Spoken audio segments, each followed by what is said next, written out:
Genuine Draft 400 is brought to you by Miller Genuine Draft, cold filtered for real draft taste. So get out of the old, get into the cold. By New Haviland Formula 3 Motor Oil. Add more life to your car. By Lipton Iced Tea in cans and bottles. Sometimes you feel like a softer soft drink. By Goodyear, the unanimous choice of every NASCAR Winston Cup team. And by today's Chevrolet, who invite you to see why more people are winning with the heartbeat of America.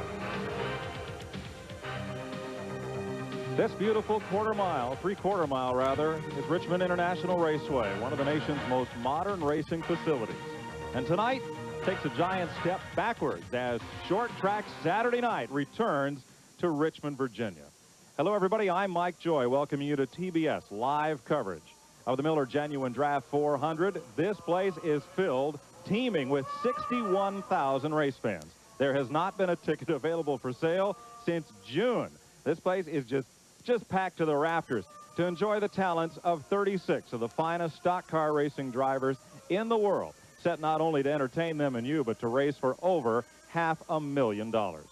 The two drivers that will start on the front row are an interesting contradiction. They've each had up and down seasons, victories and disappointments. Let's meet them now with the editor of Stock Car Racing magazine, Dick Berggren. Well, Rusty Wallace is on the pole for the second time this year. He's got 2 wins on the season. He was absolutely dominant in practice and qualifying, but that's not the same as winning the race. Rusty, what are your concerns right about now? My concern is just messing up, something going wrong. Everything's going perfect all week long. Car's really been handling well, and I just hope that the thing stays handling well tonight. The motor's running really good. Car's been right. I just want to put this Pontiac up in victory lane one more time this year, at least one more. And starting on the outside pole for the 4th time this year is Alan Kulwicki. Now, he was leading this race here in the springtime when his crew let him down, a muff pit stop, and that was that. But they brought their strongest weapon for this race tonight, the same car that he used to win the Bristol race with it. Alan, how hard you going to have to run tonight to win this thing? Well, you're going to have to be there at the end, and it's one thing, the more I race, the more I learn. You got to stay out of trouble. So, you know, I think we're going to have to set a pretty fast pace. It's going to be cool and fast tonight, but you got to stay out of trouble early. And working pit road with me tonight is the Dean of American Motorsports journalist, the editor of National Speed Sport News, Chris Economaki. Thank you, Dick. Well, I'm next to Dale Earnhardt, a man on his way to a 5th national championship, but he's buried back here in 16th position. Dale, would you rather this were a daytime race, or do you like it at night? Well, if we get up to the front and race with the front leaders and try to win, we'll like it at night, but it really doesn't make a difference. We run last night, sort of got used to it. Got a good idea of what the track's going to do as far as cooling off, how much you have to loosen up and tighten up for that. So I think we're in good shape.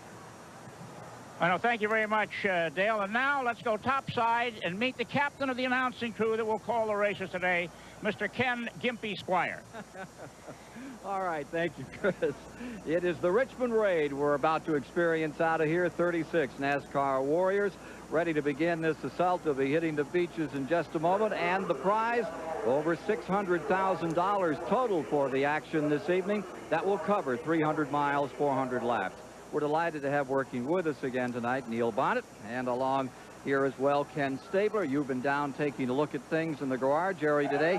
Lights, new trick. What do you think they're going to do out here with these lights tonight? Well, I talked to Tim Brewer, the crew chief on the Junior Johnson Ford, and I talked to Dale Jarrett, the Citgo Ford, and they both basically said the same thing, Ken.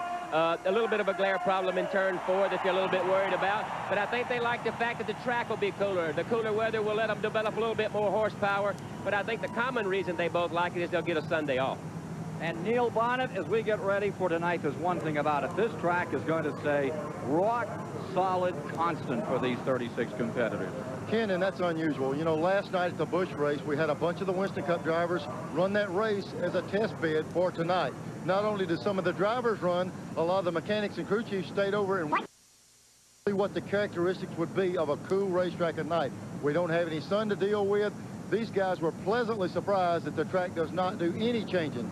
So if that's the case, all these cars have been preparing all day long in this Miller 400. And let's take a look at the 3/4 mile course over which they'll be competing.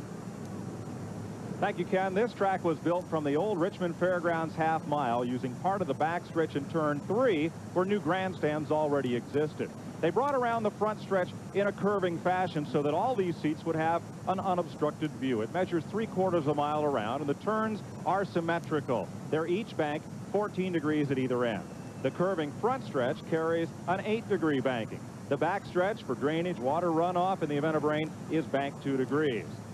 The most difficult parts on this track, as proven last night, Neil Bonnet alluded to, turn number 2 especially. You notice as the cars come through 1, they have a very sharp radius to negotiate here, hard on the throttle. And the breakaway characteristics of the radial tires got some drivers in trouble up there last night. That'll be one spot to watch. Turn 4 is the other as they come off turn number 4 and back into that curving front straightaway.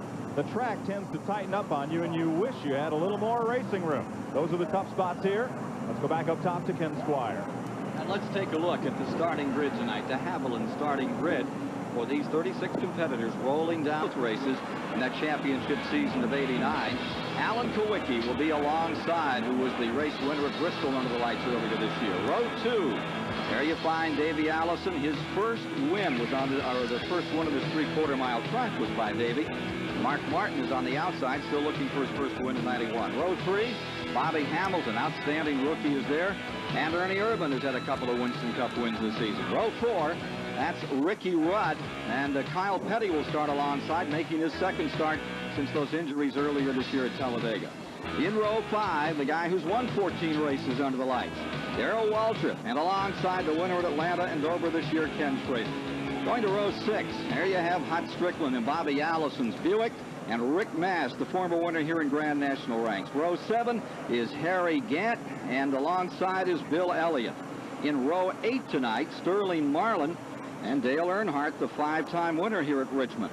In row 9, it's Jimmy Spencer in the Travis Carter car, and Jeff Bodine. For row 10, 13-time winner at Richmond, Richard Petty, and Terry Labonte, the '84 Winston Cup champion.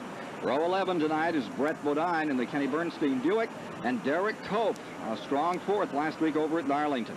In row 12, Greg Sachs out of Mattituck, New York, and the famous Larry Pearson, that second-generation driver, could be strong tonight. Row 13 is Dale Jarrett, and alongside the Colorado campaigner Wally Dallenbach Jr. Row 14, Florida's Rick Wilson, and Lake Speed is there. Row 15, it'll be Kenny Wallace making his 3rd start of the year in Winston Cup, and Chad Little. For row 16 tonight, Michael Waltrip deep in the field, and Morgan Shepherd in the Bud Moore Ford. Row 17, Dave Marcus, who's won twice here at Richmond, and Joe Ruttman, California campaigner and native. Row 18 is Teddy Musgrave, another fine rookie talent in NASCAR, and Jimmy Means, the veteran out of Huntsville, Alabama, rounding out the field. That's the Haviland starting grid as we prepare for action this evening in this Miller 400. They've completed the preliminary laps, made that run down pit road, a 40-mile-per-hour mark on pit road this evening, Neil. Ken, they said it might be flexible enough to do between 50 miles an hour, so these guys are getting a good feel on pit road. Here you see the in-car camera picture from Mark Martin as we get set to go racing. Down to the line they come, and on the brake, that Pontiac, first Pontiac to sit on the pole here at Richmond since back in 1981 when the job was done by Mark Martin. Earlier this year, of course, Mike Waltrip put a Pontiac on the pole up at Michigan. Right out in front goes the number 2 car, Alan Kowicki, who was set on the pole here. Starting on the outside of the front row for the 14th time in his career, comes by in 2nd spot as they complete the first lap, and all 36 are away safely.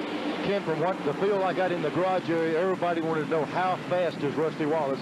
All day in practice, yesterday and today, he's had a way superior car, and everyone's concerned about him skirting away early in the race, and he seemed to show some of that right now. 4-car length advantage, cut to 3 as he comes down once again and completes the 2nd lap. 3/4 mile track, and again where it gets real narrow is down here in turn number 2.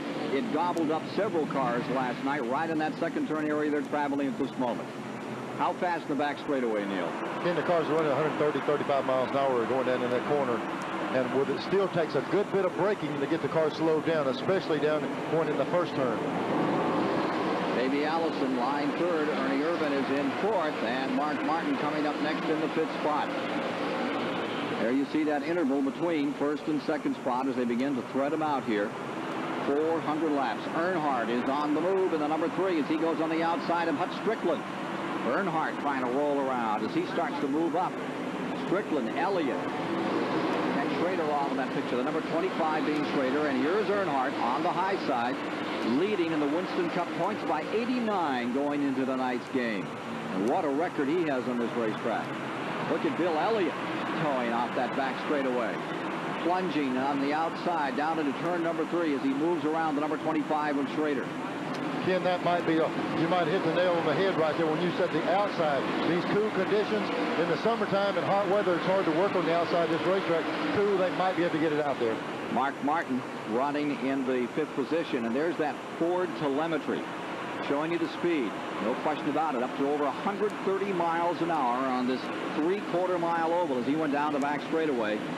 Keeps those RPMs right up there at the peak of about, got it up to 8,300 RPMs. Ken, if we notice that also, we're looking at 8,000 up the back straightaway, 83 down the front. The big bow in the front straightaway turns more RPM. This should be an 8,000 RPM run down through here.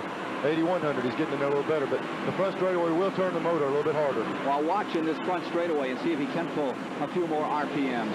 In Mark Martin's number 6, still looking for that first win. Looks like 84. Jack Rouse should be getting nervous here in a minute. I don't think they've got the hand grenade in there tonight. They did that for qualifying.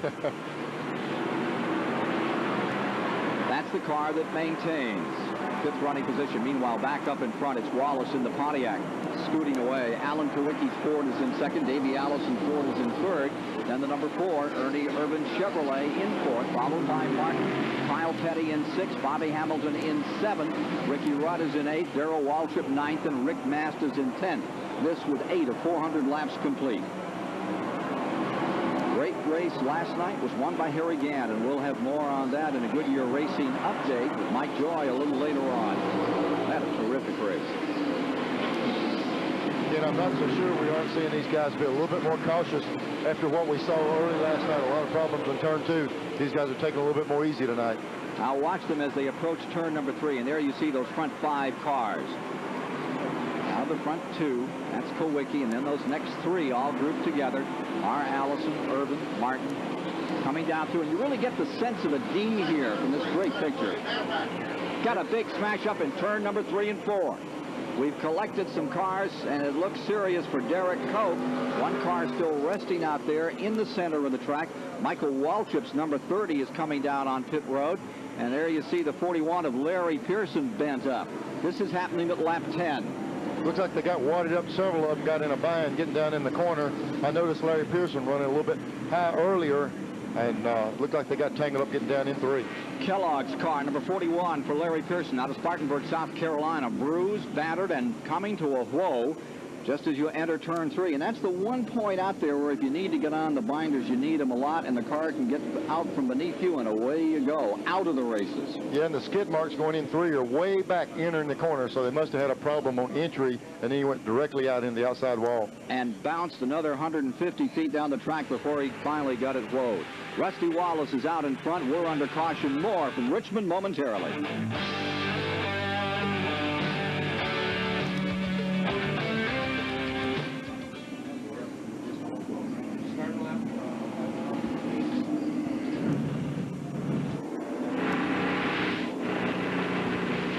Wallace.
need to set up True Value when you get a chance?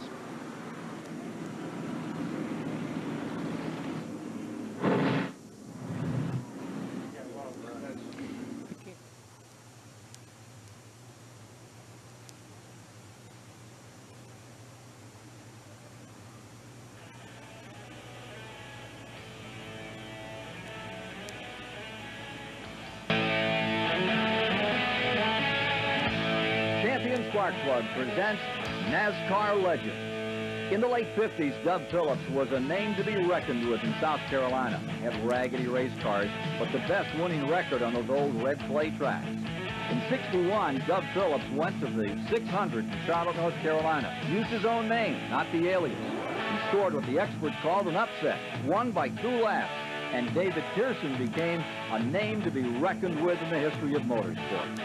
David Pearson's career spanned 26 years, producing 105 victories, second only to Richard Petty at 200.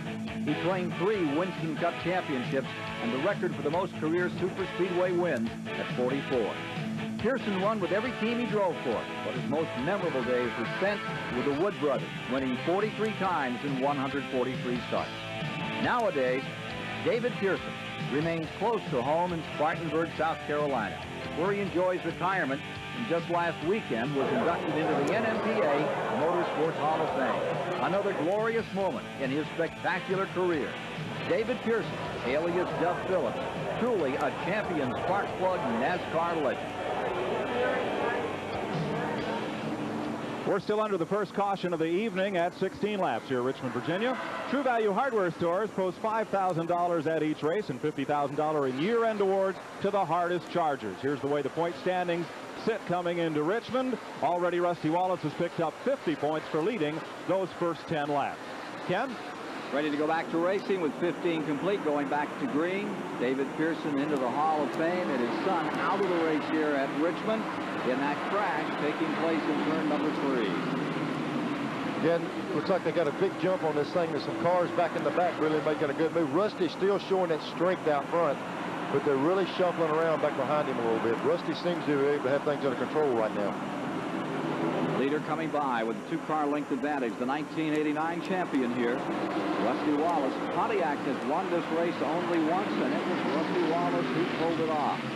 He now gets himself a 4-car length advantage, but on the outside, trying to make a move is Ernie Urban, and we've got a spin and a crash in turn 2. It looks like Schrader might have got collected there. Indeed, number 25, Ken Schrader, is bringing out the second caution of the day, this at lap number 17. In that critical corner, that calamity corner, turn 2, where we had so much action in a Grand National race a night ago.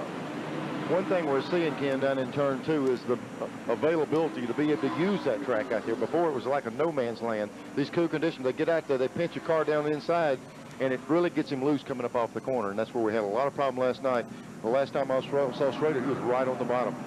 So they picked up the field. Schrader has circulated around. Let's take a look again at what happened in turn 2. There's Schrader going down in the corner. You see the skid marks way back on the entry of turn 1. He got it sideways, and that right there is the radial tire. Very little recovery. Go ahead and spin it out, stop, come get you 4 more and let it rip. He was running 11th when that happened, and that deal on that radial tire is it will carry you into the corner a lot longer, but when you get in trouble, you get to the edge and you're right off it before you know it. Very little recovery time with him. Almost none. They say it's just like driving off the edge of a cliff. You get to that edge and there's just no reprieve when you do go over the edge. So we have Schrader now on pit road taking on some new rubber. You can see that the number 6 Ford, Mark Martin, in the Jack Roush car with a lap before they turn him loose, gets himself set to make a run here from the 5th position. Just idling along about 4,700 RPMs. What's that do to your daily car? Well, he's just going out of his own, but he's fixing to blow the set out. It's like you're fixing to see a drag race maneuver here in just a second. Pace car is in. We're ready to go racing once again. 3-car length advantage immediately established by Rusty Wallace over Alan Kulwicki. And we got a big spin. Petty and Ruttman coming to the line. Get knotted up, and they're both away. There may not be a caution. Here's Ruttman still trying to get fired. He's down to the bottom of the racetrack. Field coming around, still trying to get fired. Field is coming. Yellow is down. Ruttman trying to get that car back underway. Think he was trying to pull a flag? No, Ken, I saw him as he was rolling down, letting the clutch out. The car jerking and jerking. It's hard to get him recranked like that, and he got it fired off afterwards. I'm sure he's going to be questioned, but he was actually trying to get it restarted.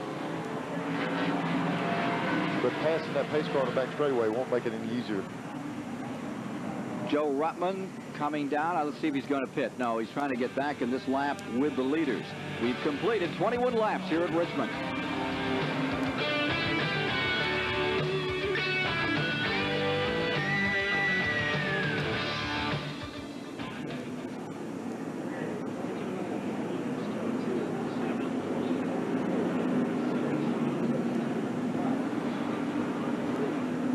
Richard did not go down a lap. And he's picked himself up a lap. I wonder if they take it away. Yeah, they're putting 75 on the board right now. Yeah. But he's going to pit, but they'll hold him in there a lap.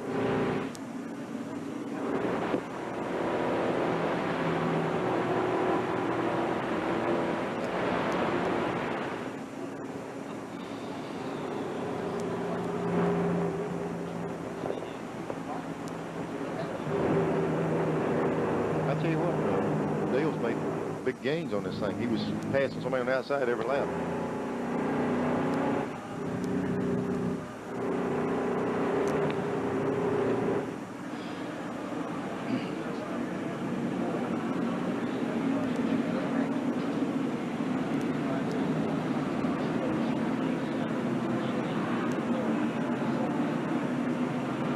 One to go.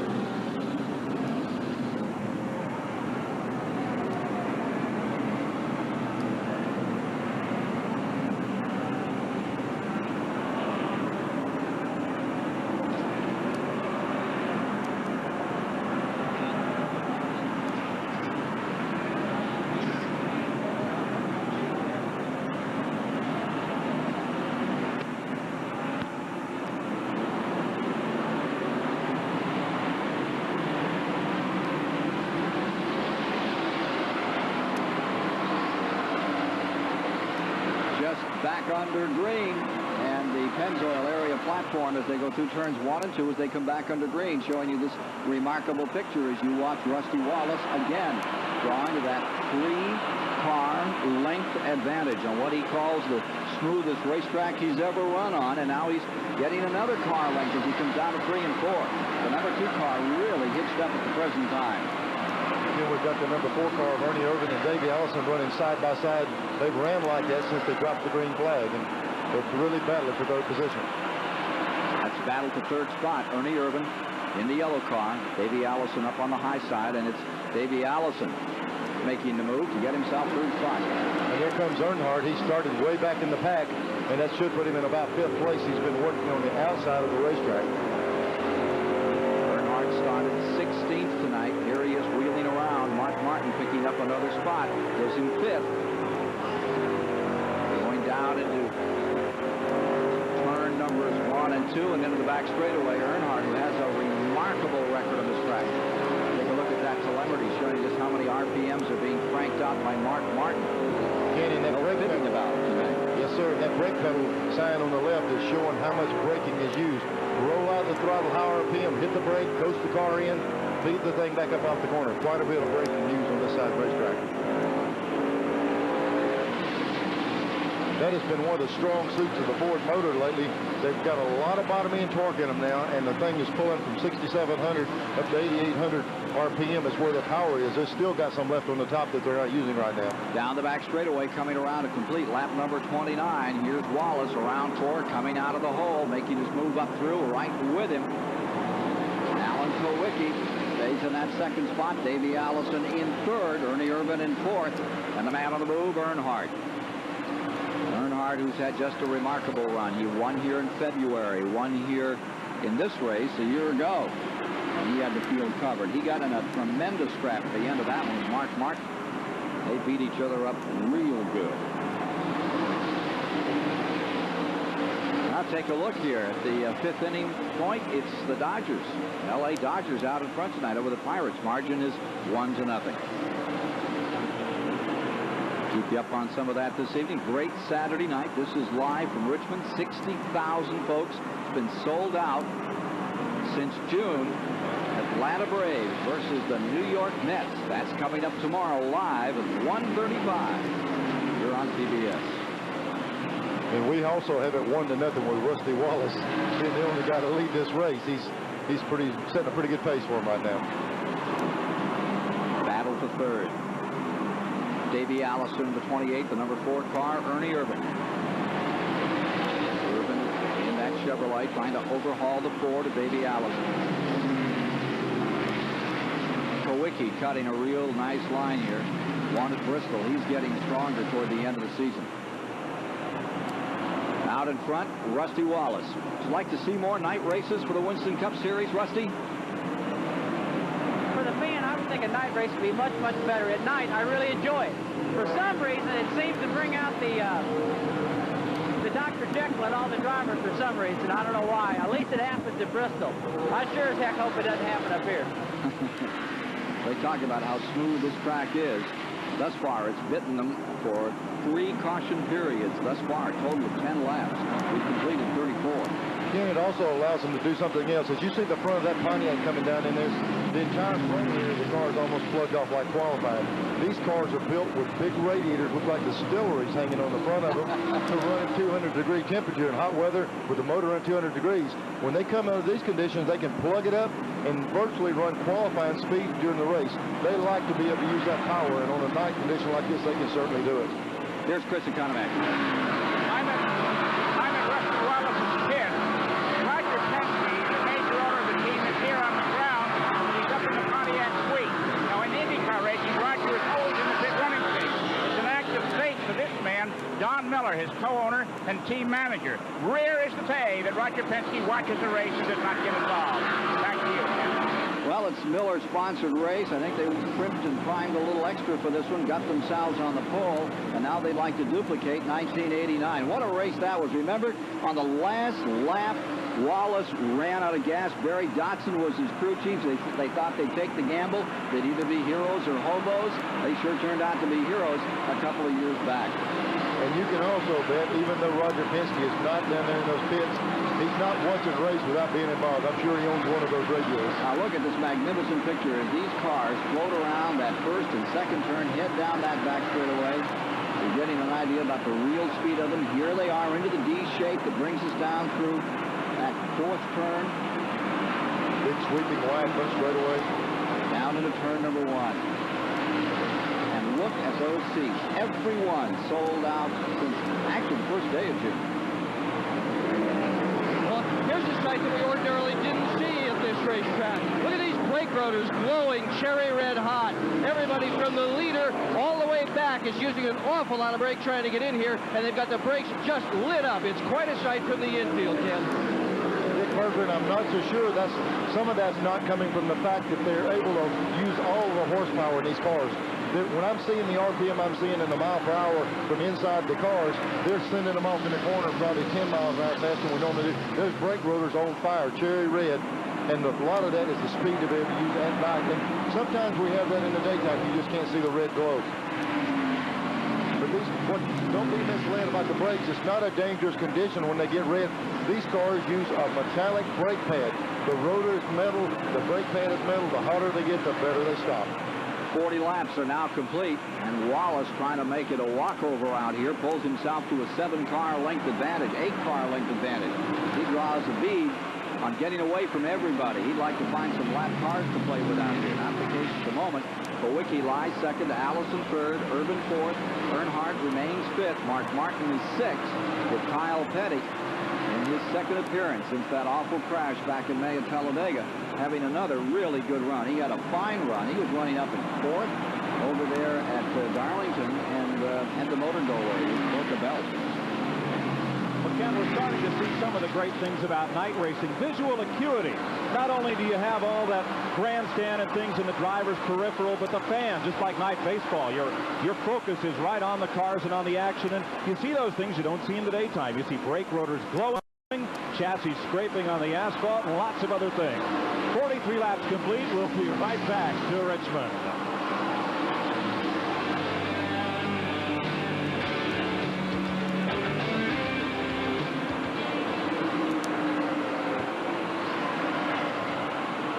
Fred Reinstein, I've been trying to reach you on the ISO since the beginning, and I don't think you're hearing me.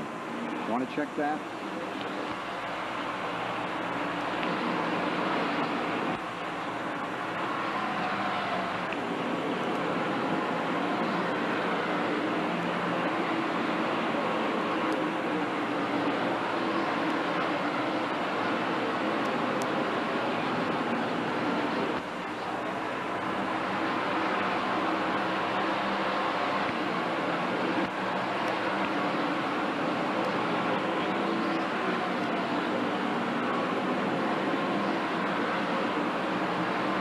Norwegian Cruise Line.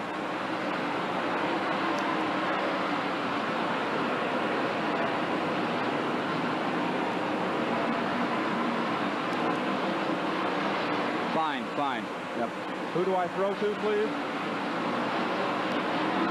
Okay.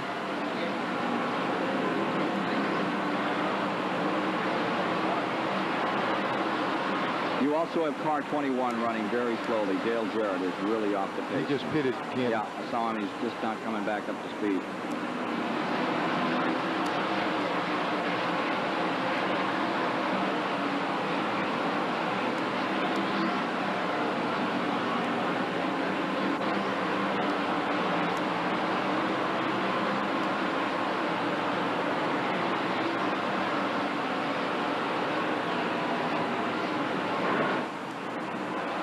Looks like they're closing in on Rusty a little bit.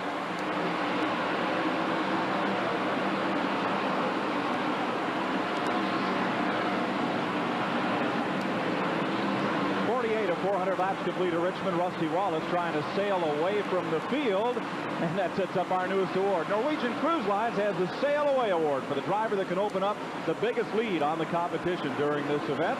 Norwegian Cruise Lines will donate $500 in that driver's name to the Richmond Area Christmas Mothers Fund. The golf tournament this week raised over $16,000 for that worthy charity, and they'll donate $500 in the name of the driver who can sail away the best tonight. But fellas upstairs, Alan Kulwicki, it looks like he's got a tow rope on Rusty Wallace's boat right now. Yeah, he's got a magnet on the front of that car number 7, and he's pulling right up. Now here's a car in trouble. Jeff Bodine is struggling. He has fallen back to the 28th position in the Junior Johnson car. Something is amiss on car number 11, and he's back in 28th position as they complete now the 50th lap of the 400 to be run here this evening after 3 early cautions. Look at Kulwicki in car number 7 closing in, and it's Pontiac in first, Ford in second and third, Eddie Musgrave going a lap down in the 55. The 21 car, which made a tremendous run early in the going, picked up 8 or 9 positions.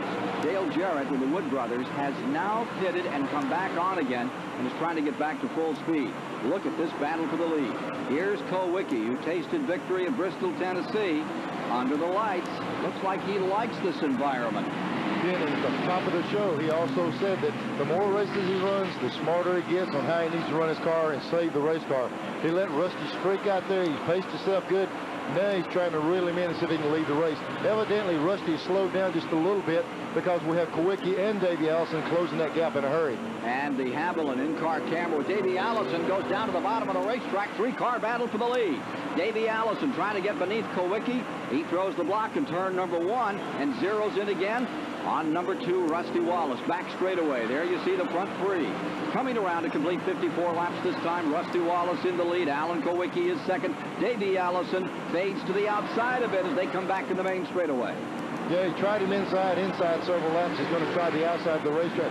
Davey's car with the Robbie Yates engine has been exceptionally strong the last couple of months. He's got a lot of horsepower in that car. He sure has. He's got himself some victories this year. We saw him win the Winston, won the 600 at Charlotte, came right back, won the 400 in Michigan, and then had that tremendous struggle with Dale Jarrett right to the finish line at the second race in Michigan, in which he lost by a matter of 8 inches. But make no mistake about it, the Larry McReynolds crew, number 28 spinner down here. Is that Chad Little's car? Chad Little. It's Chad Little's number 19 coming to rest and bringing out our 4th caution of the night. The runner from the Northwest having difficulty and brings out another flag. Back to the line they race, and as they come to the stripe, ease out of the throttle a little there. They were motioning to each other, giving the hand signals because there was a car down up here in the corner. Rusty Wallace stays in first, Kowicki in second, Davey Allison third, Ernie Irvin will pull up. And Earnhardt, who's made that move from 16th to 5th, I think we're going to hear more from him before this night is over. Looks like we're going to see some pit action on this. Indeed we are. We'll be back with more from Richmond in a moment.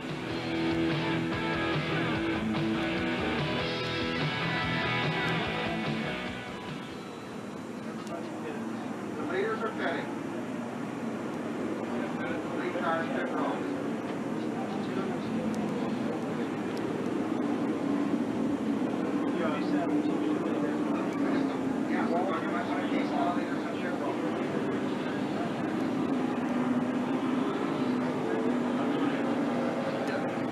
Looks like everybody's doing 4 tires.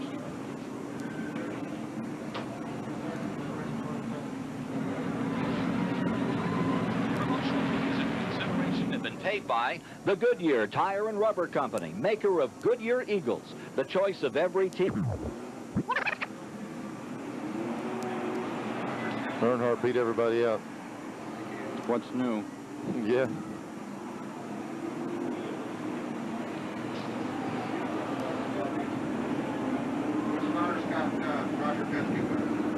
Promotional fees and consideration have been paid by the Goodyear Tire and Rubber Company, maker of Goodyear Eagles, the choice of every team.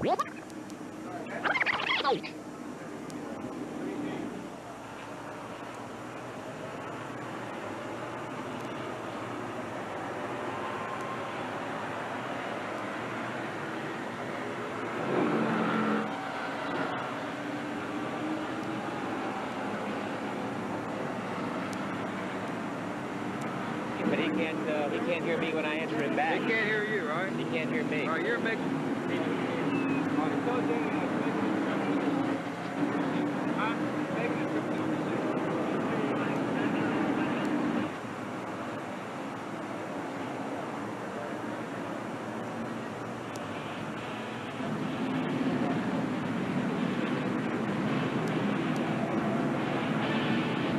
Promotional fees and consideration have been paid by the Goodyear Tire and Rubber Company, maker of Goodyear Eagles, the choice of every team and every driver at every Winston Cup race, and by First Brands Corporation, maker of STP racing products, and by the U.S. Air Force Reserve. Our pilots fly the world's most advanced aircraft. We keep the planes in top flight condition.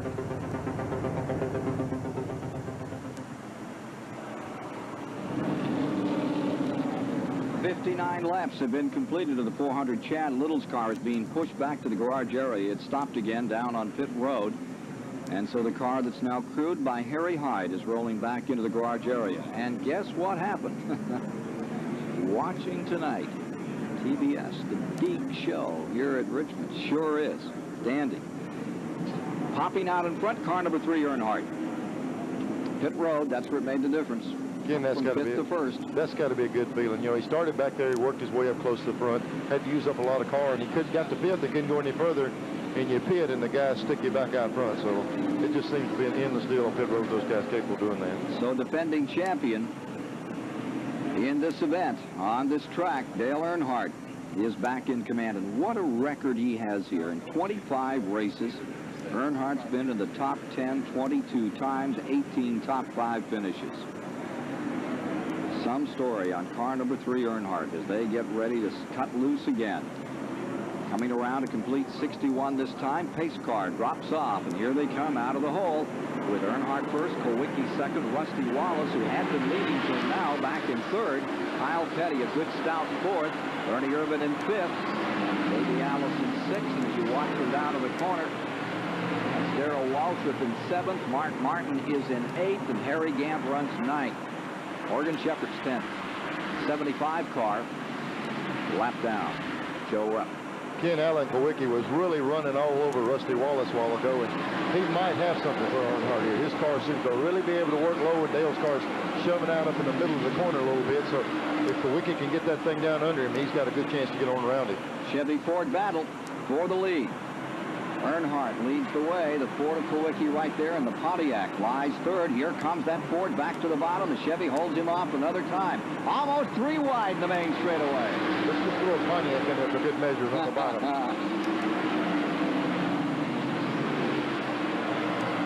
Number 7. Oh, number 3 gets hit. Rusty Wallace taking a piece out of car number 3, Earnhardt, and that swaps them around a little. Here comes Davey. Here comes Urban. And Wallace drops back a bit as there was some full contact Saturday night stock car racing going on out there. Ken, Earnhardt is notorious for when you pass him to dive right back under and try to get back to that very same corner. He made that move, and Rusty had an opening and got under there, and they got together coming off the corner. A little blind in those shadows coming off the turns here at night? Either a little blind or you don't care. Lead. 8 car lengths belongs to Kowicki. Battle is for second spot as they come back to the line. Ernie Urban's there on the bottom of the racetrack. He was in a real slugfest last night. Mike Joy has more on that a little later tonight. Yeah, this Ford Chevrolet battle is really interesting because in NASCAR's history books it shows that Ford leads with wins with 374. Chevrolet is second with 373. If a Chevy driver wins tonight, they tie the all-time win record with Ford. So it's obvious that the battle is straight to keep that lead on the part of Alan Kowicki. Got a couple of Chevys now up into that second and third spot. Fords are running first and fourth. And there you see Davey Allison's Ford going down into turn number 3, trying the inside. Davey Allison trying to sneak through there on Dale Earnhardt. Even across the line, Earnhardt on the outside. Back they climb the banking. Turns 1 and 2, and Earnhardt stays right there on the outside. Hangs in. This is lap 68. Pennzoil aerial platform giving us these grand pictures on this 3/4 mile Richmond International Raceway here on the Superstation tonight. It's Saturday night racing at its best. Richmond International Raceway where it's happening. And this squabble right here is deciding third spot, while Alan Kowicki continues to lead with Ernie Urban in second. And there you see them up in front. There's Allison, followed by the number 3 car in fourth. Rusty Wallace in fifth. Darrell Waltrip now lies 6th. You're riding with Davey Allison in the Haviland car. 4th place machine for the lead. The Ford of Kowicki under pressure from Ernie Urban. A while ago, Kowicki was able to use the inside of the racetrack to get position on Earnhardt, and now it seems as though the 4 car is capable of even getting a little bit lower at times. He swings out wide, it cuts right back across the bottom. He's made several good runs at him. Well, Alan Kowicki just called his crew and said, hey, is anybody running a better line than I am? Is the top the place to be running? Well, last night in the Busch Grand National race here, the line kept moving up the racetrack, but Kowicki is making time on the low side. Earnhardt, meanwhile, does not seem to be able to stay on the bottom line. He's opening up a big hole underneath him between turns 1 and 2 on almost every lap. The clue right now seems to be stay down on the bottom and you're okay, and that's exactly what your leader's doing. Now there you see Alan Kowicki with that little higher line, and Ernie Urban trying to sneak up on the inside. Kowicki in the 7 car. Winner at Phoenix back in '88. Winner at Rockingham, winner at Bristol. For his 3 wins, staying just barely in front until he came into the back straightaway and zoom, it went away. It seems like anyone that lets it get a nose up under him here, just like where Davey Allison made this move on Kowicki, the big bow in the front straightaway, the outside car's got to run a lot further line. Automatically, the inside guy gets position going in the corner. So Davey Allison taking a spot back here. Allison going up into second.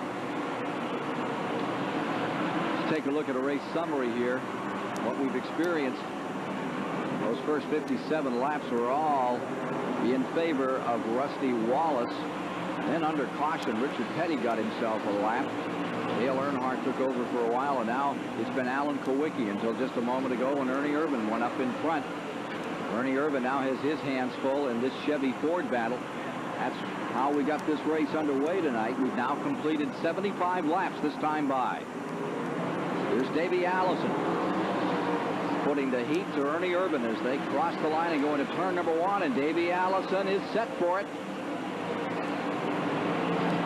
Ernie Urban Urban holds him off on the outside out of 2. Good battle right here. Davey can get position. The 4 car's got a lot of motor. The 28's got a lot of motor. It's going to be who can get the inside and work the best. Ernie Urban has really come into his own. He's had a lot of controversy this year, but he's won at Watkins Glen. Of course, he won the Daytona 500. And for the moment, he has the advantage here at Richmond. You know, with the seats they have here, this is now, what, the 4th largest track as far as seating is concerned, and every one of them sold. They've announced a 65,000 crowd. And you'll note from these high pictures once in a while as you continue to watch this battle for the lead that the infield looks sparse. Well, that's because it's been closed. It's preferential treatment for only those involved in the race parked in the infield tonight. Nobody else is allowed in there. That's why it doesn't look as jammed as we've seen it in the past. Battle for the lead continues, and it's Urban by less than a car length over Davey Allison. Working lap 79. Ken, I'm not so sure that this night racing was not treating us to this. The fact that good cool track working 2 grooves. We saw last night several different grooves working good. Look at this third place battle. There's the number 2, Rusty Wallace in the Pontiac, and Alan Kulwicki right alongside. Grand racing. Ken, I was really concerned. See the right front tire of Rusty's car? All the writing has gone off of it, and the big fender caved in right there. That's where he got him. Earnhardt. See the rotor cherry red going in the corner? I was concerned that that bump had knocked the toe end out. He fell way off the pace. He's probably, even if the toe end's out, Rusty's learning now to adapt to a little bit different feel. You can correct with that from the driver's seat, and he's got the car going back to the front. The rotors are cherry red on this car when he has to run it hard down in the corner like that. Doesn't seem to hurt it. Look at the rotors on that car. That's red metal flaking off those things. 4 and the 28 continue to mix it up in front. Cars numbers 4 and 28 battling for the lead. Here comes Allison back on the inside. Lap 81 complete. We've got 1 car in trouble. Rick Mast has bent up car number 1. There's no caution out. He's limping down out of turn number 2. Drops to the bottom of the racetrack to let him through.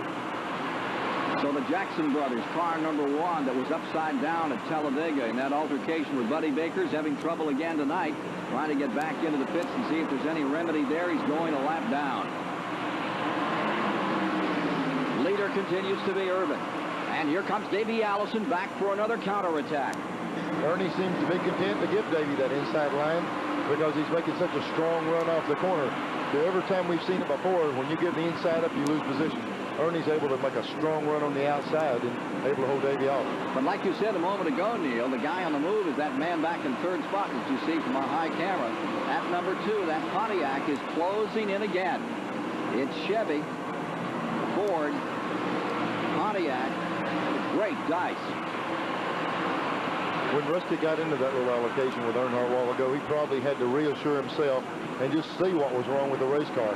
It took a pretty good lick, and now he's got it under him again, and he's coming to the front. Rusty Wallace closing back in again as Davey Allison again attacks the leader. Dandy battle. 84 400 laps are complete at Richmond International Raceway. It's Ernie Urban in 1st, Davey Allison in 2nd, and here again the battle for the lead heats up as Davey Allison tries for the inside. He's there this time. That's the best shot he's had. And now we'll have to see if he can match him with power up off the corner from the inside. Here comes Urban on the outside making a strong run. This is the first time Davey's held that good a position getting in turn 3. And here's where it can make the difference. You really have to pinch it on the bottom of the racetrack. Just grazing, and Allison has to lift. The key word there was pinch. He pinched the car down. Davey did the nose of the car down. The rear came around. Rear-wheel drive has got to spin that in. And look who's moved back into contention. Rusty Wallace, the man who's set on the pole, is there another time.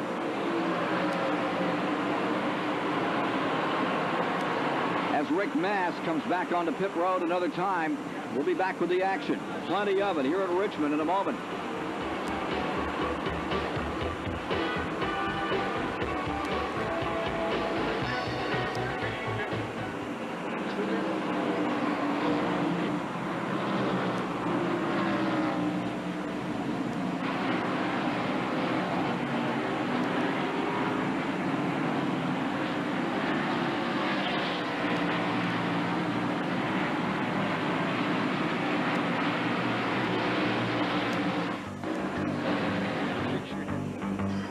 Coors Light presents NASCAR Records. On June 23rd, 1991, What? I don't know. Yep. What's happened? Hello, Bob Kramer. This is Ken Stabler. Bob, Ken Stabler, you read me? We're going to test Ken's talkback. Yeah, we need a camera guy. We're going to do this piece in the stands about night racing with the fans. We're down here in turn 4. Bob? Thank you.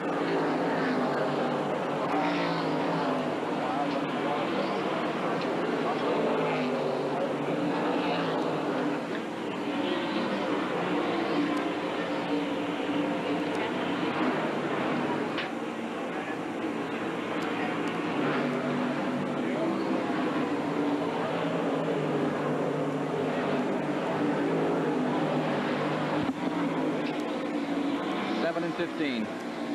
7 to 15.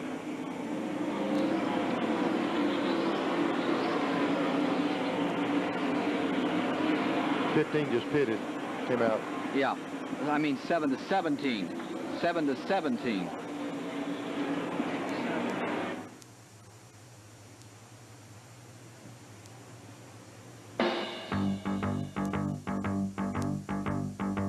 Coors Light presents NASCAR Records. On June 23rd, 1991, Michigan International Speedway, Davey Allison's great train was unstoppable on that 2-mile track. Posting his 3rd victory in 5 races, Davey in that Ford Thunderbird 28 shattered the track's record for average speed, 157.704 miles per hour set by Rusty Wallace just a year before. While leading 107 laps of the race with only 1 caution flag, Davey Allison set the new track record. Average speed 160 miles per hour. Davey took the checkers in less than 2.5 hours, 11 seconds ahead of Hut Strickland, who drove for Davey's dad, Bobby Allison. Back at Richmond, 94 laps are complete, zeroing in on a quarter of the distance, and there, from the Pennzoil aerial platform, you see the interval. On the front 3 cars, Ernie Irvan in command, Davey Allison in second, Rusty Wallace in the number 2 car lying third. Those are the front 3. Then there's a bit of an interval, about 10 car lengths. Back to where Darrell Waltrip has moved around Alan Kowicki. That's been a struggle. Here's Allison again, making still another effort, trying to launch some kind of a beachhead here to pull up on Ernie Irvan and take that first position away. Ken, it looks as though Davey has moved up a little bit higher, trying the line that Ernie Irvan, you know, we brought up earlier some of the guys, the drivers question, should I move up, should I move down? Davey every now and then moves up and tries the line, the 4 cars in to see if he can pick up the pace a little bit. They kind of settled down and quit battling a little bit and got just the least bit of room for Rusty Wallace.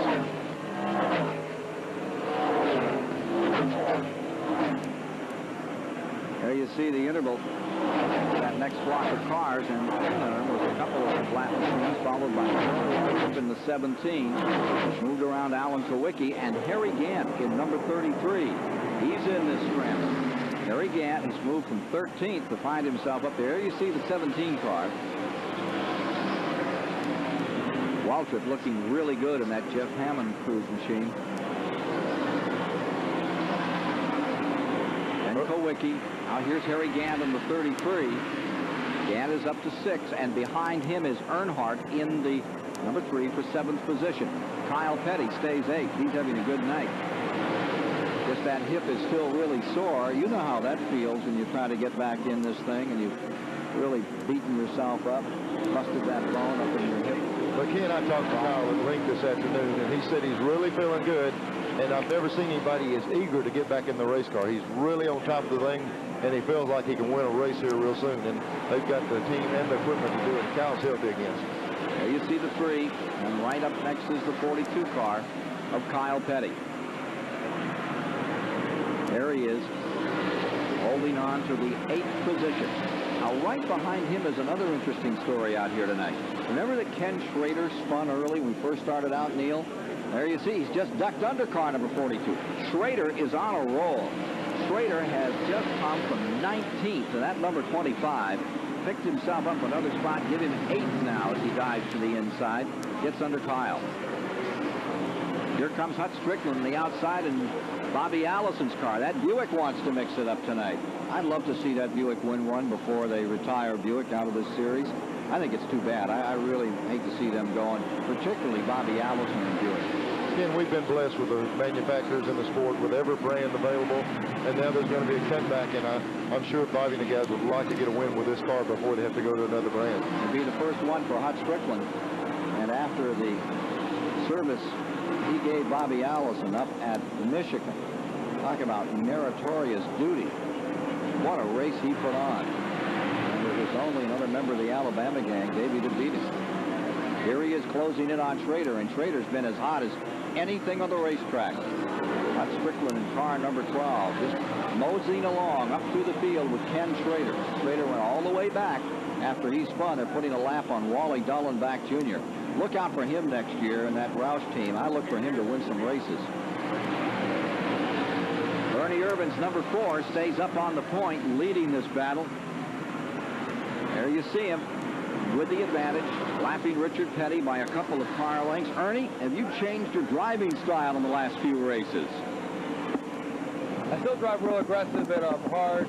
Just kind of pick the people I drive hard and aggressive with, you know. Who are they? Tell me who you like to drive hard against. Well, I love to race hard against Rusty. You know, Rusty drives hard, Earnhardt.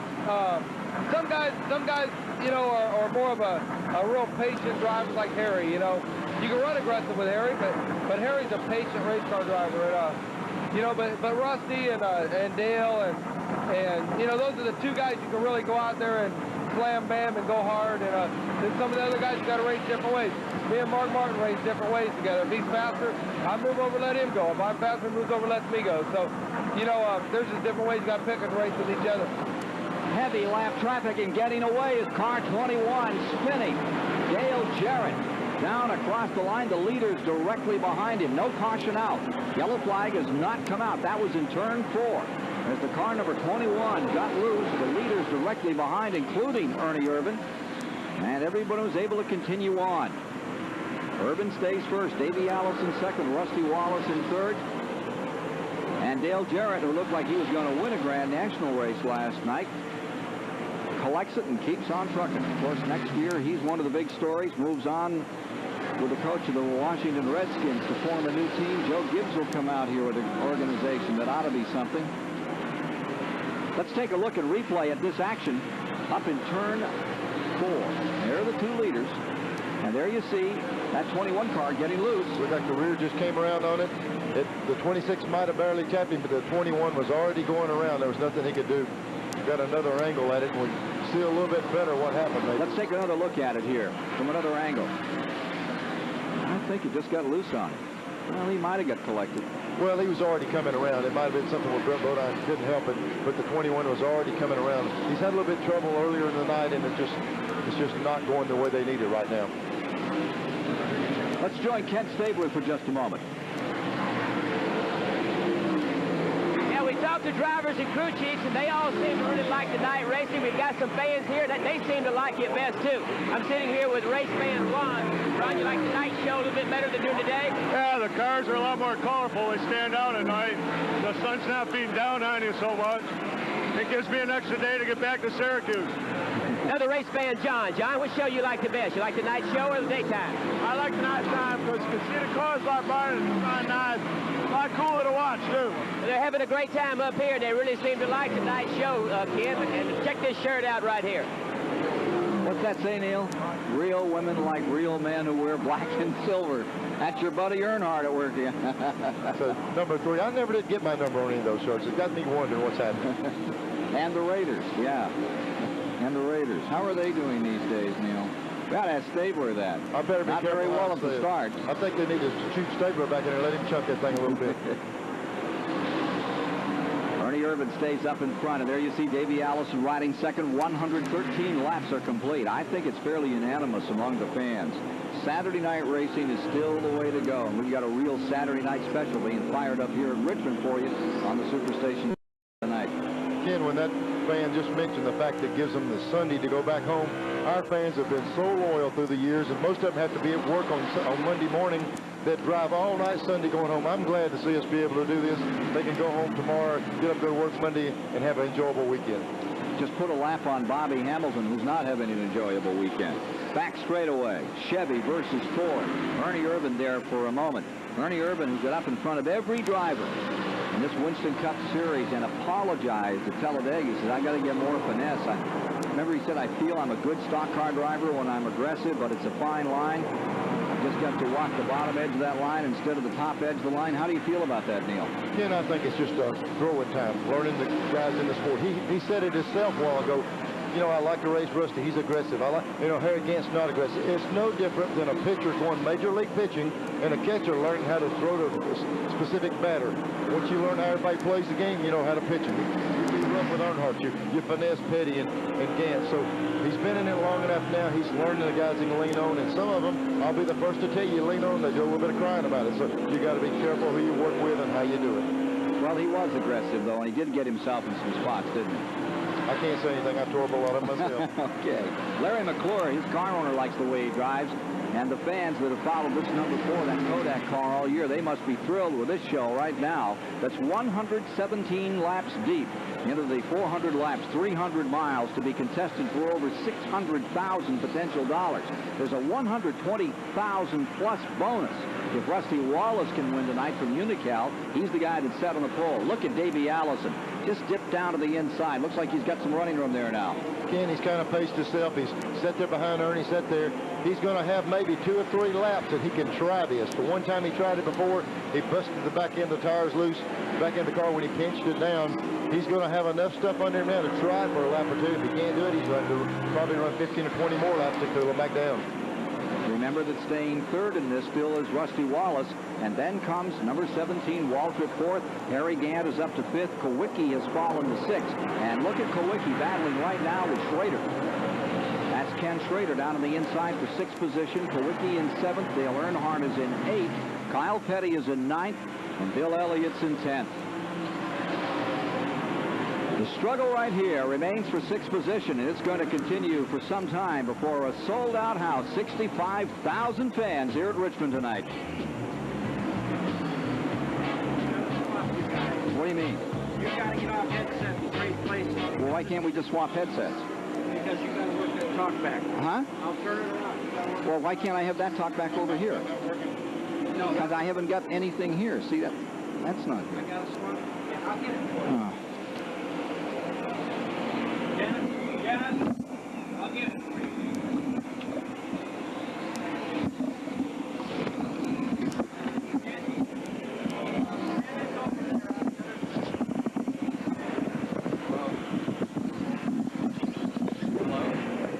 Hello, 1, 2, 3, 4, 5.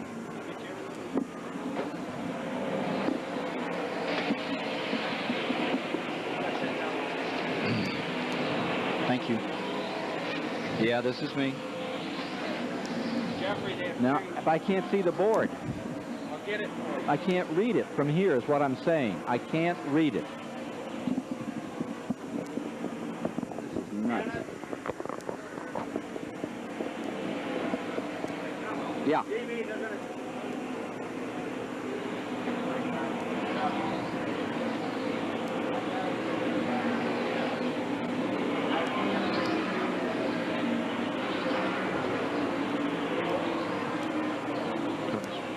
Turn this around. Can you see it or not? No, I can't read it.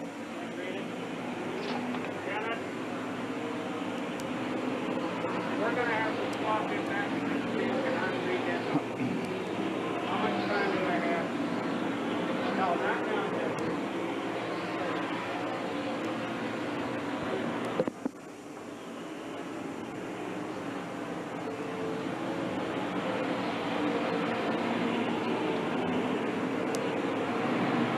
.125 laps are now complete here at Richmond.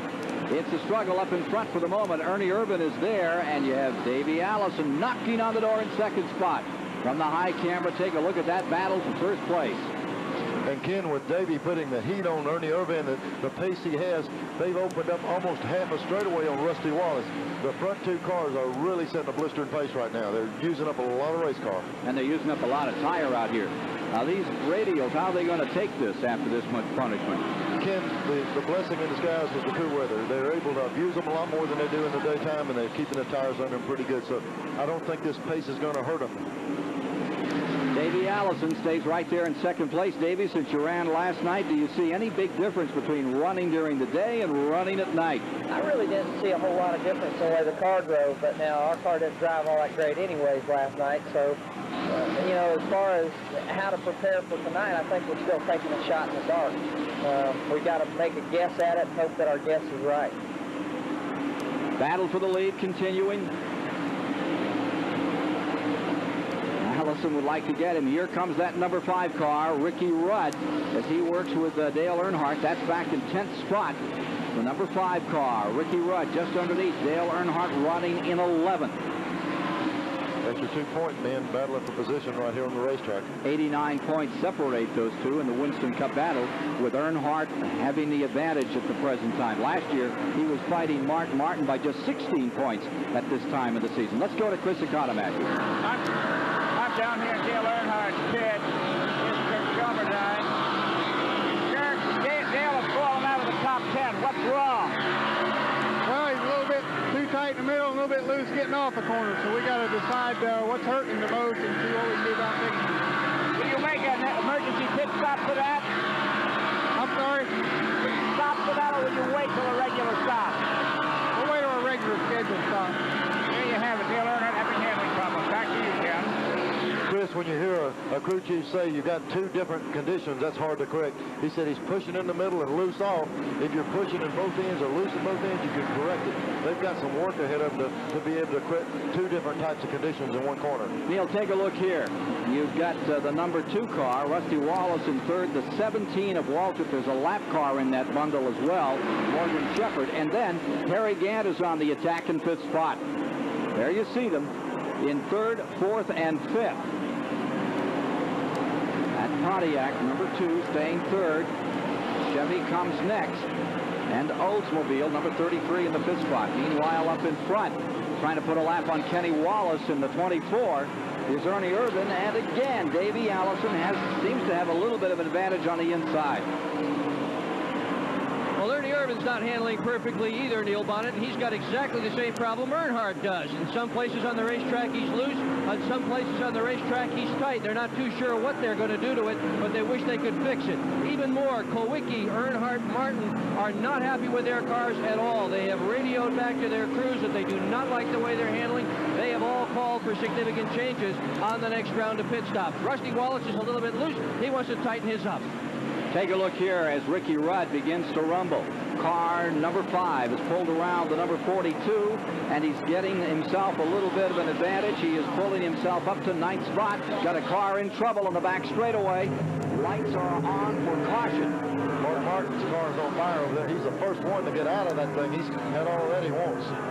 When that light is on, the switch is still on inside the car. The ignition's on. He's got a tremendous fire. It's got to be carburetor or fuel right there in that area. 13th position was where he was running when car number 6 got in trouble. Mark Martin's car being extinguished out there. He's going to have to watch it when he opens the hood. When this opens, there'll be a big flame out the front. That hood is containing the fire, and I'm sure these firemen will jump on top of it. Mark's big concern is he wants to get that thing back in the race. He's got to get the fire out and try to save as much race car. He's in this points battle, and he wants to get the fire and get into pits where they can continue again. Mark Martin's car in big trouble under the hood. That is caution period number 5 of the day. 5th caution is out. It happens at the 134th lap. Leaders are taking this opportunity to pit. Fire out on car number 6, Mark Martin's car, who looks on concerned about that race machine. And we'll be back with more in a moment.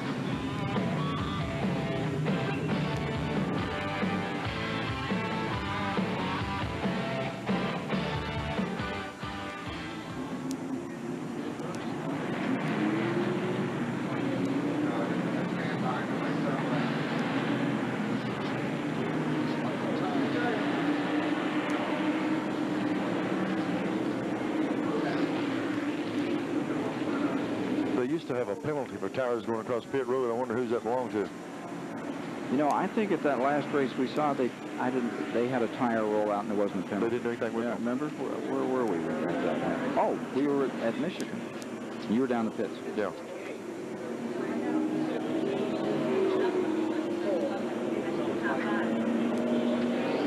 It's probably when I was watching the Hooter girls when the tire rolled.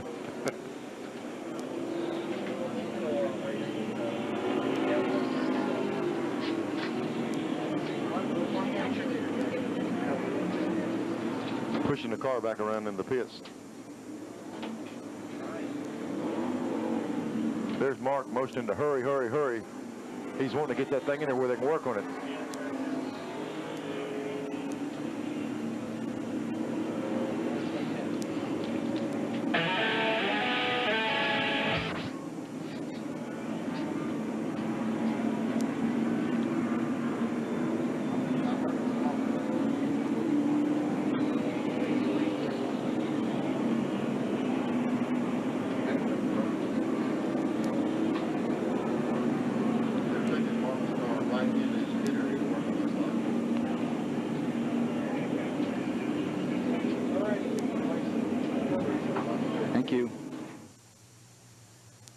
Mark doesn't have any brakes on the car. He can't stop the car either. It won't stop.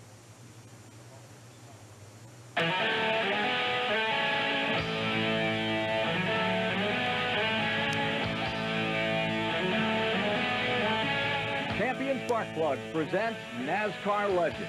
At 17, Junior Johnson stepped from behind a plow to behind the wheel of a race car on a North Carolina short track. However, had it not been for an accident to Junior's arm, folks from Ingle Hollow, North Carolina will tell you he would have made a Major League Baseball player for sure. Instead, Junior's hard-charging, aggressive style, that unwavering determination, has made him a stock car legend. Junior Johnson had an innate sense about how to make a car win races. Like Nolan Ryan can throw strikeouts. He consistently brought cars to the front 50 times in Winston Cup racing, including the 1960 Daytona 500, and he's tied for 8th in the all-time win list. Retiring from driving, he didn't change. Junior Johnson's winning ways continue. Currently, he's the most successful car owner in the last 10 years. His formula is simple. If you work hard enough, you can do anything you want. Never gives up, never takes no for an answer. These days, his life is racing. But now and then, throughout the summer, he goes back to earlier dreams. And you'll find him in Atlanta or up at Yankee Stadium, watching his favorite team, New York, doing what he liked to do best as a kid. Junior Johnson, an American hero, and a champion spark plug NASCAR legend. We're still under caution here at Richmond in a very competitive race, and thus far nobody's been able to sail too far from the field. Rusty Wallace has built up a 2.5-second lead on the field during the early run of green flag racing. We sailed on the Norway with the Wallaces back in January, and Patty bit my wife Libby. Rusty couldn't relax for about 1.5 seconds. We had a great time the whole 7 days. So right now, it's Rusty's name that's penciled in on that check for $500. I think that Rusty Wallace is just a little like the late Mickey Thompson. Taking a look here, they relax best when they are in a race car. Taking a look here is Mark Martin trying to check out what went on there. He lost the brakes. The thing rolled all the way by. Let's take a look at a replay of what happened. Here he is going down in the corner. He's already on fire. It looked like the right front. The fire was coming off the right front. Again, what possibly could have happened is he came into the pits. He didn't have any brakes on also in the car. He might have brake fluid that caught on fire off the right front. We've been looking at cherry red rotors all night long. Possibly blew a puck or something out of the right front, caught on fire, and then set fuel on fire. Decker Berggren is with Mark Martin right now. Well, Mark's wandering around the car here in a big hurry trying to get it together. Can they get this thing back on the racetrack? I have no idea. I really don't know what happened yet. I don't know. I don't know what happened for sure. But you're going to try to get it back out? Oh, yeah. I don't know what happened for sure. It's got fire, no brakes, and I thought the engine broke, so I don't know what happened. Have you tried the engine since? I have no idea what happened. happen. I don't know. Okay, we don't even know if they've tried the engine, but there's been a lot of fire under the hood, and they have an awful lot of work to do on this automobile if they're going to get it back on the speedway. 142 laps are complete as we go back under green, and jumping out in front is Davey Allison this time. And as they shake them out after all those pit stops and the opportunity to fuel and change tires, we have Harry Gant in second, Darrell Waltrip in third, Rusty Wallace is in fourth, Ernie Urban is in fifth, running in sixth, Ricky Rudd. Seventh is Earnhardt. Going down the back straightaway, Kyle Petty is eighth, Bill Elliott ninth, Alan Kowicki in 10th, and Schrader just back of the top 10 in 11th spot.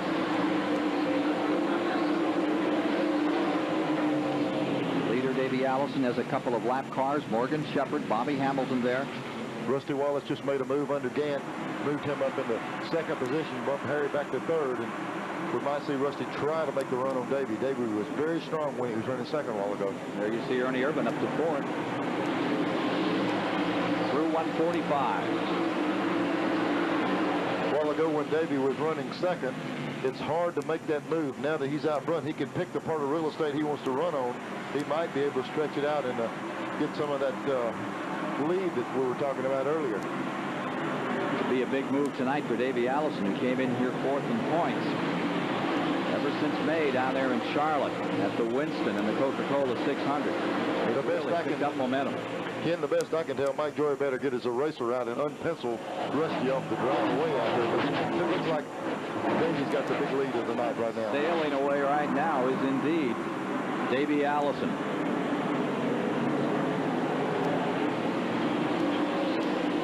Waltrip continues to run strong. He's up to that fifth spot, and he's just been hovering in fifth and sixth and fourth, waiting his time out. Looks like he's going to be around before this one's over. 3 laps or 2 laps away this time by from 150. All right. Here you see the 17 car working on the 4. That's Waltrip closing in another time on Ernie Urban. Gant in the 33. Third, fourth, fifth. 33. That's Gant, followed by Ernie Urban and Darrell Waltrip. I tell you what, Ken, I'm just looking over the whole facility, how it's lit up. We were questionable what these lights would do at this racetrack. It's unbelievable how lit up it is. It's almost better than daytime. We've got a guy on our side that ran a lot, played a lot under the lights. Let's go down to Kenny Stabler and see what he's got about it. Well, we made a lot about the lights since we're here tonight. I'm here with a representative of Musco Lighting, and an interesting point. Their very first job in 1982 was to light the Notre Dame and Michigan game in South Bend, Indiana. This is Jerome of Musco Lighting. Jerome, how long does it take to bring this truck in here and produce lights? Once we get in and get everything set up, and by the time we get it aimed on the track, it's about a 2.5-hour process per unit. Now, how do you direct all the light? You can flood, you can do all of that stuff? Right. Some of the equipment we have here, once it's up in the air, everything is remote control from the ground, pan, tilt, spot, and flood. Right. I tell you what, guys, if you take a look at this thing from a big shot, this is a huge situation worth about $500,000. This truck, as it sits, about $500,000. Guys? It's doing a heck of a job. Yeah, Ken, and he also said that thing was remote. They could turn it. Last night during the Busch race, there was a little bit of complaint about turn 4 in the driver's eyes, and they twisted it around a little bit, and we're not hearing that tonight.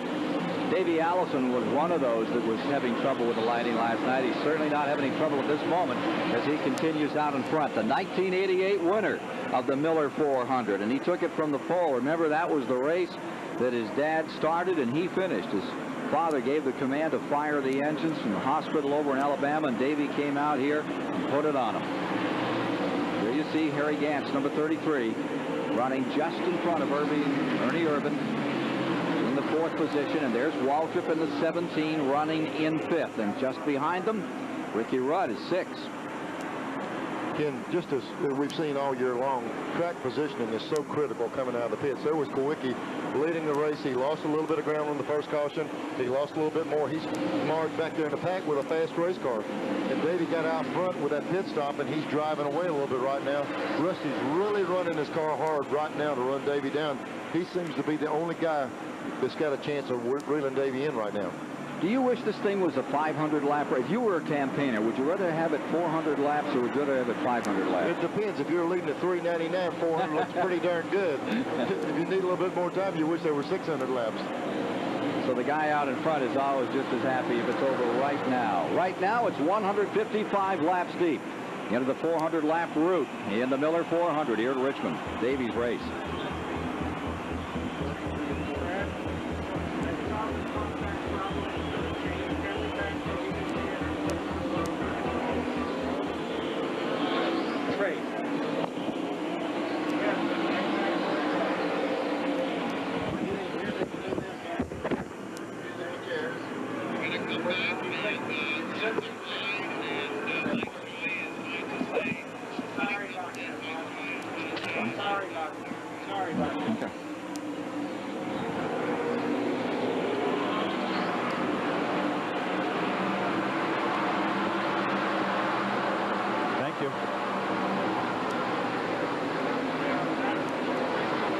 That is correct. Thank you.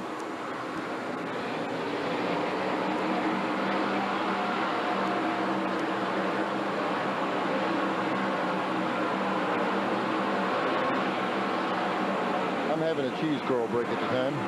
You're having a what? Cheese curl break. Coffee? Can you get down, just down and get some downstairs? At the Miller thing or any place? Just some black coffee.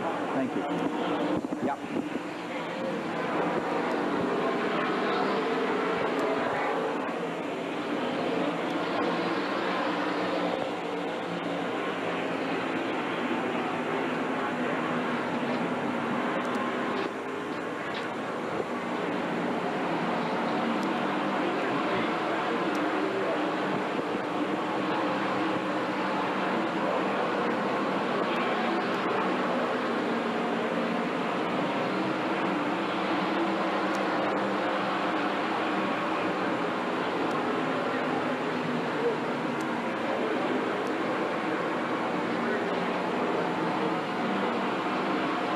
161 laps complete at Richmond. Davey Allison leading. Rusty Wallace, Harry Gann, Ernie Irvin, and Darrell Waltrip. Here in the Goodyear Update Center, we'll take a look at last night's action in the Busch Grand National ranks here on the 3/4 mile at Richmond. The Autolite Platinum 200, the 26th of 31 races on the series, and the 2-point leaders started up front, Bobby Labonte and Kenny Wallace. First time these cars ran under dark here at the new Speedway. Dale Earnhardt muscled underneath Kenny Wallace to take an early lead as the Grand National, rather Winston Cup drivers forged their way to the front. Dale Jarrett came a-calling to take the lead away from Earnhardt. Jarrett, who's won an impressive 25% of his Busch races this season. Most serious of the multiple cautions for David Green, the rookie point leader, who found his way up into the turn 3 wall. That occasioned the first of 2 red flags late in last night's race. In the run to the flag, Harry Gann had worked his way up front. Busch Series regular Robert Presley there gave him a tough time in car 59. And here's the last lap from the high shot. What do you watch, the race for the lead or that battle for second? Dale Jarrett sneaks underneath the yellow car of Mike Waltrip. Presley gets right up to Gant's bumper out of turn number 2. Jarrett finds the running room as they head for turn number 3 and race toward the checkered flag. Up front, Gant barely holds off Presley, while Dale Jarrett appeared to nip Mike Waltrip at the line for third. Morgan Shepherd had rear-end problems, but still scrambled on to a 5th place finish. Darrell Waltrip was 6th, Earnhardt 7th, Joe Nemechek, Ward Burton, and Ernie Irvin. How did the point leaders and the rest of the Busch regulars fare? We'll fill you in on our next Goodyear Racing Update. Ken? Thank you, Mike. That was a great race last night. Look at this now. This is Schrader battling with Bill Elliott. They're back there in 9th position. Just up in front of them is Kyle Petty. And this war has been going on for the last 3 or 4 laps. It's back in 8th, 9th, 10th spot. But for the moment, galvanizing this 65,000 fan congregation at Richmond International Raceway. Schrader Chevy, that Rick Hendrick car, looking grand, and he had trouble in the outset of the race. He's come roaring back into it, and he's tangling with Bill Elliott right here. That's a good one. Well, I tell you, Elliott and their team has really The last half of the season, they've got their car running a lot better. I was talking to Bill in the garage. I said, how's your car? He just threw his hands up. He says, you know, one week we're good, one week we're off. And they're really getting the car a lot more consistent here later in the season. There you see those two cars that are battling in the 8th position. It's the 25 and the 9. And Alan Kulwicki is just back behind them. Stays in this fight. Remember, he was up in front for some time, and he could be back before it's over. And Sterling Marlin in the Junior Johnson car number 22 is right behind Alan Kulwicki at this point. That's the best that Junior's cars are doing tonight. In fact, Marlin and Bodine are running in 12th and 13th for Junior at this moment. Yeah, Junior, they've really put out an effort on the motor program, trying to get the power in there. Picked it up quite a bit. The cars, both of them are pretty strong. I'm ready. Oh, Morgan Shepherd's car is a little bit lighter right now. This is a part of his back bumper that flew into the front of Ken Schrader's number 25. The mechanics had to take it out at this last pit stop, and you can see what they've written on it. A little sideline story from the pit.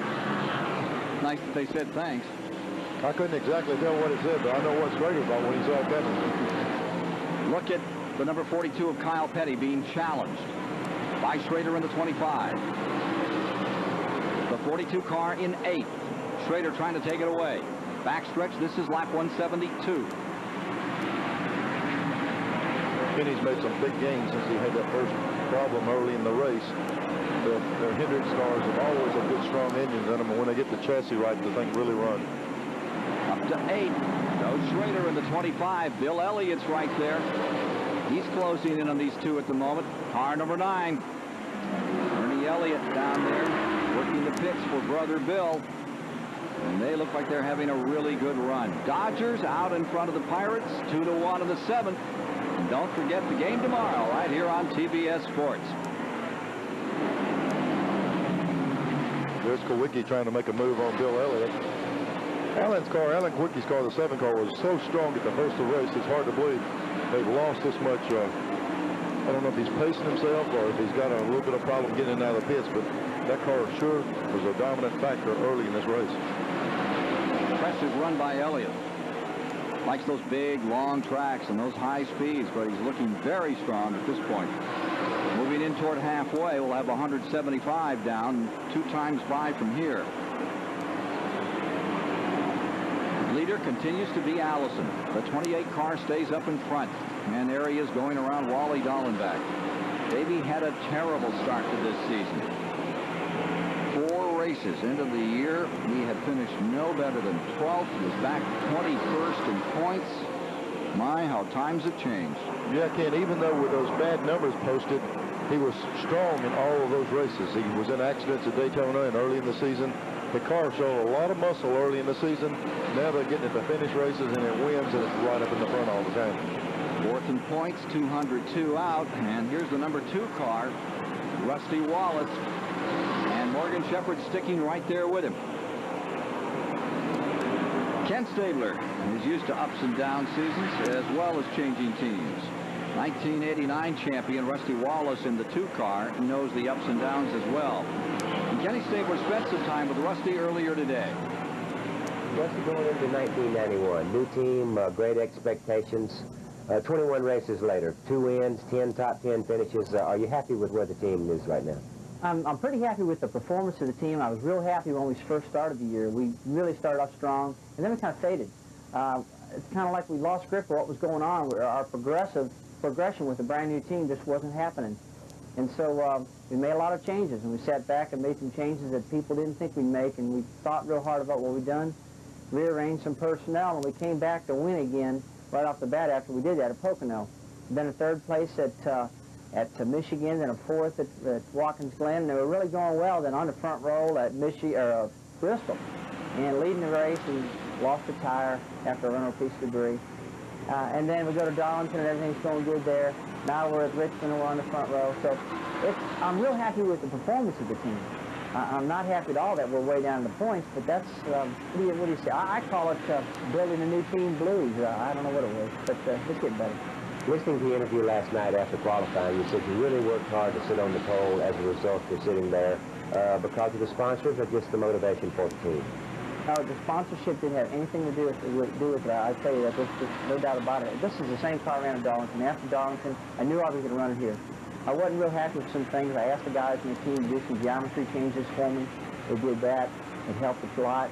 We had some new brakes. We got one of the strongest motors we ever had. And we came into this race thinking that we could really run well. I usually don't qualify well. I did last night. But I've always run well at Richmond. I won all the races there was here in 1989. I've had numerous second and third place finishes. I think out of all the races I've run so far at this racetrack, I'm a third place average out of all of them. So I don't know why the track suits me so well, but I just enjoy it. And I did come here kind of possessed wanting to win this thing.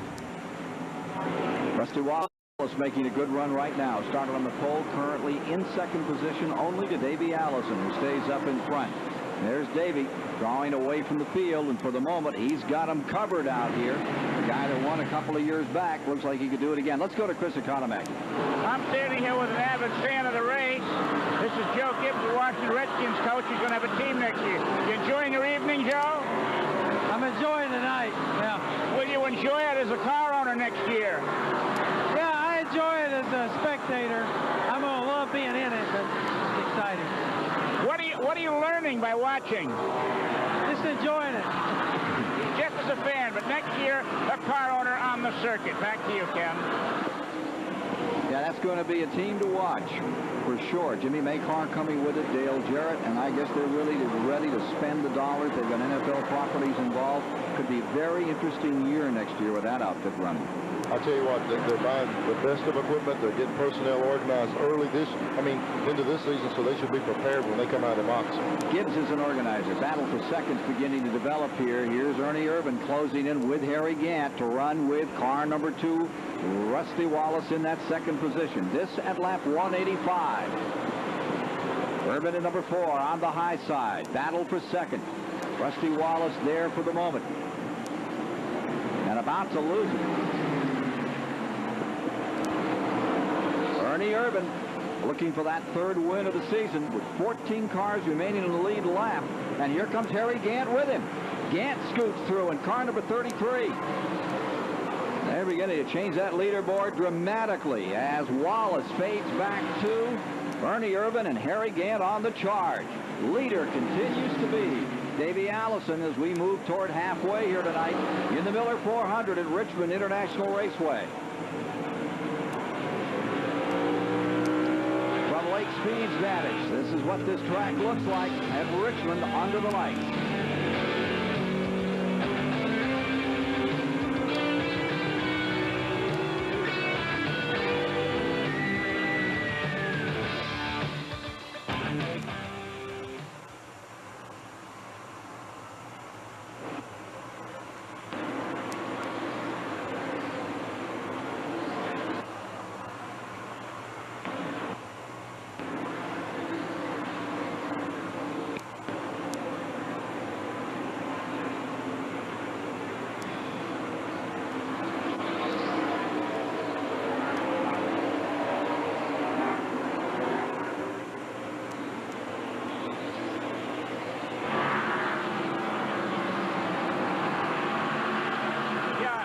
Report on Rusty's problem on Rusty Wallace's car.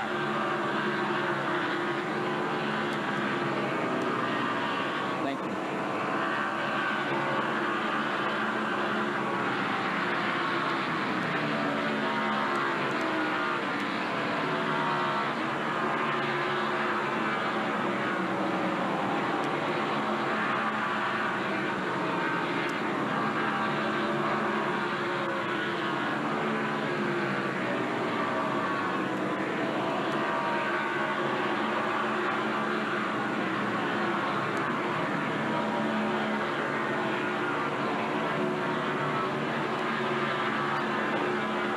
Schrader running around Darrell.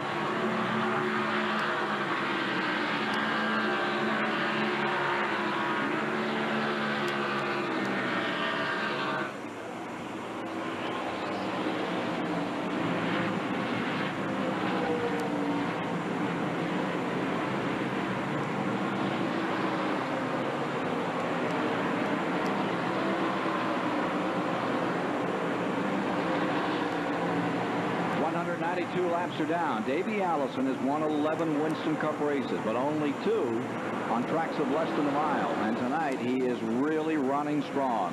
Trying to pull away from Ernie Irvin, running in second spot. Harry Gant running third in the 33.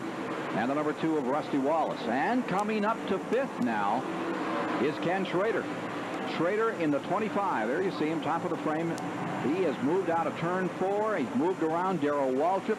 Waltrip has fallen back to 6. Earnhardt is in 7th. Kyle Petty stays in 8th. Bill Elliott is 9th. Kowicki is in 10th.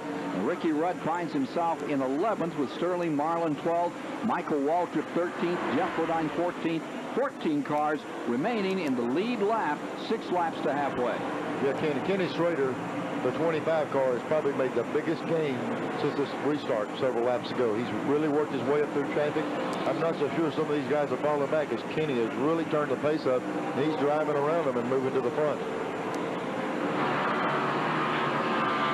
I'm in Rusty Wallace's pit, and crew chief Eddie Dickerson tells me Wallace has got a problem with his front wheel. He mixed it up with Dale Earnhardt, and the toe-in is out. Wallace's front wheels are pointing together rather than pointing straight ahead. It's something that they can't do very much about. They'll try to fix it on the next planned pit stop. Back to you, Ken. Chris, we made that observation earlier. We saw the lick on the right front of the car where he hung up with Dale, and it knocked. We were speculating he might have knocked the toe-in out. What happens, this is the longest run we've had on a set of tires. It doesn't bother to start wearing the tires. They have excessive wear, and he's paying the price the longer he runs now. And it's something that can't be corrected very quickly. Well, there you see that number 2 car as it trucks around Teddy Musgrave, and from the viewpoint of the Trop Arctic, car number 66, Lake Speed, gives you an idea. Watch this car and see how it tracks. The car right in front of him is Rusty Wallace. What you get into a lot of time, Ken, where it gives you a problem is getting down in the corner. When the toe end's out a little bit, the car gets wiggly getting in, and you got to chase it around, then up off the corner to wiggle a little bit. And that little bit of hesitation or that little bit of chasing the car to get it where you want it to go costs you valuable time each lap. There's some of that wiggle we're seeing down there. He's running the car lower, a lot lower than some of the folks, and he might be having to have that extra room to work him off the corner. Using up a lot of racetrack. So, here's Kyle Petty's number 42, 8th position, and Bill Elliott's there knocking on the door in 9th. Great to see Kyle back and run this well, isn't it? And that run at Darlington was superb. Yeah, everybody was wondering how Kyle felt. I guess he showed him. He had a good finish. He's not just going to get in there and go through the motions of being back in the race car. He's in a position where he can win races. Almost no limp either. I saw him out here today. He looked in pretty good shape after the abuse he took down at Talladega. Well, we slipped around beside the truck. We compared limps and compared scars, and he does pretty good when he wants to. He said, if I don't want to, I don't limp. So he's careful where he does it. Neil, he told me this morning he didn't feel quite as good physically going into this race as he did Darlington. Of course, he had 6 months to rest up for Darlington, but they have a therapist and a trainer and medical personnel attending that team, and they work with him doing stretching exercises and mobility exercises with him for about half an hour just before he gets in the race car to give him maximum flexibility. He was looking forward to this race, but not as much as he was last week. Mike Joy, I also went over to his truck, and they have someone that gets a certain type of food for Kyle, and the best thing I could tell him was eating was styrofoam. I had to buy it up to see what it's like. I think they use it to put it between boats and docks. I'm not sure it's food, but he's on a real strict diet, and I couldn't live off those myself. If it isn't catfish, you're not interested. No, I got to have something with a lot of calories in it to keep me going. Davey Allison stays up in first, and we have broached the halfway mark. We're at 2:02 now. We're past it. At halfway, credit Davey Allison with the lead. Give Ernie Irvin second spot, Harry Gant third, Rusty Wallace fourth, Schrader fifth. And Schrader's as quick as anything on the racetrack. Right now, you're before 65,000 fans at Richmond International Raceway. Sold out and then some. I talked to Schrader in the garage just before we came up here in the booth, and I said, how are you for tonight? And he said, you know, we're pretty decent. When a driver says pretty decent, the thing is usually pretty good. You know, you'll hear him say, oh, my car's doing this off the corner. But when they say decent, they got her dialed in. You just saw Schrader shooting through there as he zeroes in now on Rusty Wallace, trying to close on that Pontiac. And here's the Chevrolet out of the Hendrick stable. This kid out of St. Louis, Missouri, who does it so well. Sprint cars, 21 wins in midgets, even the dirt championship cars. He had a couple of victories. 4 sprint USAC wins. He really gets around anything he tries to handle. If he's got wheels, Rader climbing that thing and run. And he said earlier he was going to cut back some of his outside racing, and when he cuts back, that means about 50 a year instead of about 100. So you know what? It's over 80, Neil. I mean, it's still way up there. He just cut out those open wheel races. Well, there's a bunch of new cars on the racetrack tonight. One of them is not being driven by Kenny Schrader. He's got one of the oldest cars. That number 25, believe it or not, is the car Tim Richmond won Riverside in. Oh, God. There's a memory for you. A little one owner just driven downhill all day long. Let's go to Mike Joy. Ken, here's our Goodyear mid-race report. 6 lead changes among 5 drivers. The average speed slowed by a few cautions, 100.7 miles per hour. 6 of those for 22 laps, and only 3 cars out of the race. The attrition has been very light. Those were Larry Pearson, who went out early. Jimmy Means coasted into the garage area, and Chad Little spun. Rusty Wallace took off and led the first 57 laps. Richard Petty led a lap under caution. Then Earnhardt, Alan Kulwicki got out in front for 9 laps. Ernie Irvin led for over 50 circuits, and Davey Allison has been out in front now for about the last 70 laps or so, taking us through the midway point. Davey Allison continues to lead over Ernie Irvin and Harry Gant. Rusty Wallace running in 4th. Kenny Schrader is 5th. Darrell Waltrip and Dale Earnhardt. We'll be right back.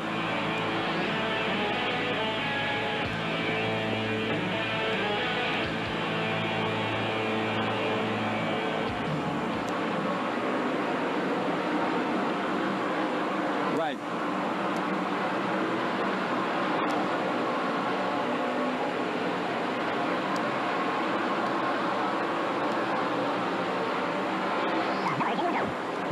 Is brought to you by Autolite Spark Plugs, guaranteed for 2 years, no matter how far.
Allison leading by 6 seconds, Mike. Sail away with me.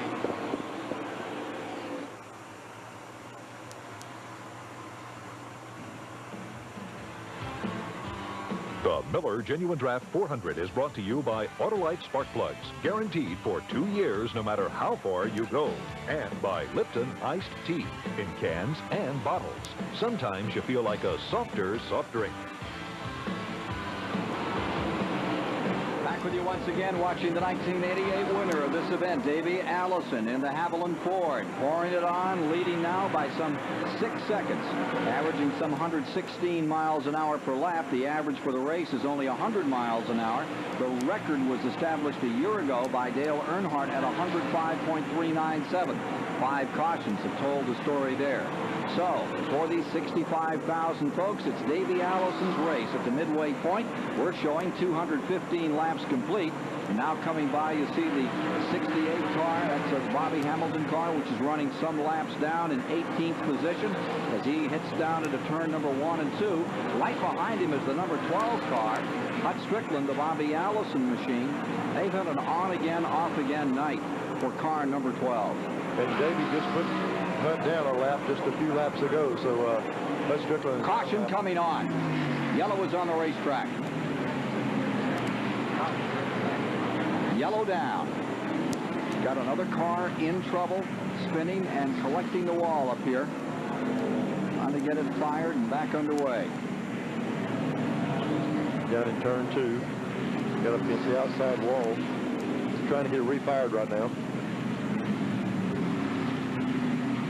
It takes the look of number 47 as it rolls back down the back straightaway. Greg Sachs out of Mattatuck, New York, tears the nose of that one off. Turned it around and back driver's side into the wall. That's what really concerns people when that left side gets into the wall. Greg Sachs had been running in 24th position at that time. Here's Allison, the leader, pulling in. Right side rubber on car number 28, taking advantage. Gantz coming in. Ernie Irvin, Gantz now in second. Ernie Irvin was in third with him, and Rusty Wallace, he's taking advantage of this yellow flag. Real opportunity for these top guys. So we're under caution. 218 laps are complete. Leaders are all in.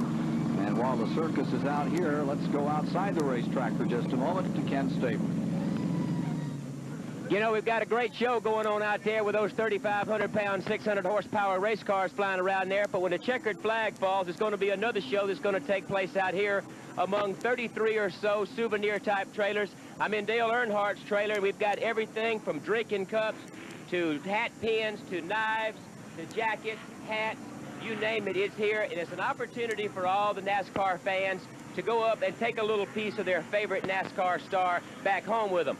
Earnhardt is not the only one represented here. Here is Alan Kowicki's crew coming here right now and showing that they have also some memorabilia. Neil, don't you think this is a great pair of hats? Stabler, how did you get in the trailer and I'm up here on top of the building? All I want to know. Courtesy of Alan Kowicki. Car number 7, the Hooter car. If they don't keep those girls on the outside, pit road has been pretty congested. Atlanta Braves, New York Mets.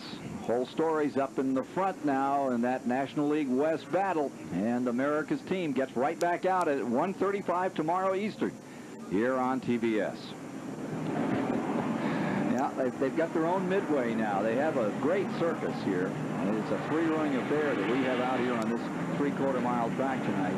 But over the years, that's been developing. And now they've really got it organized, and there really is a midway. And you can get a little piece of one of your heroes, a belt buckle or a shirt. Great idea.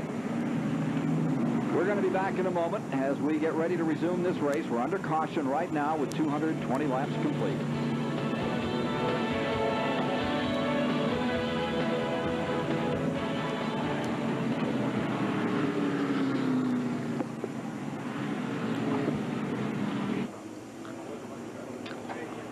Stabler, those look like 7.5 Ds to me.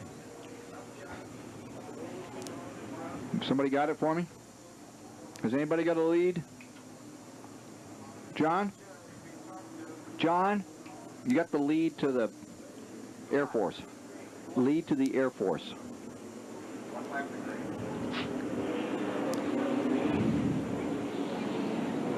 We're going to go racing, Fred. One to go. Okay.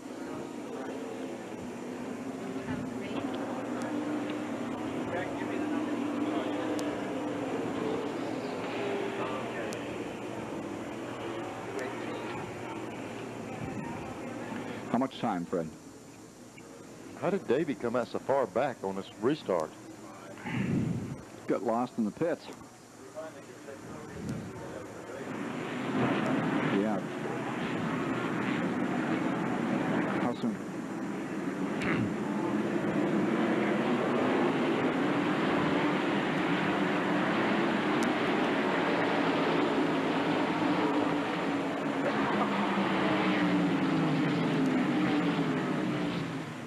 '28 is 10th, Fran.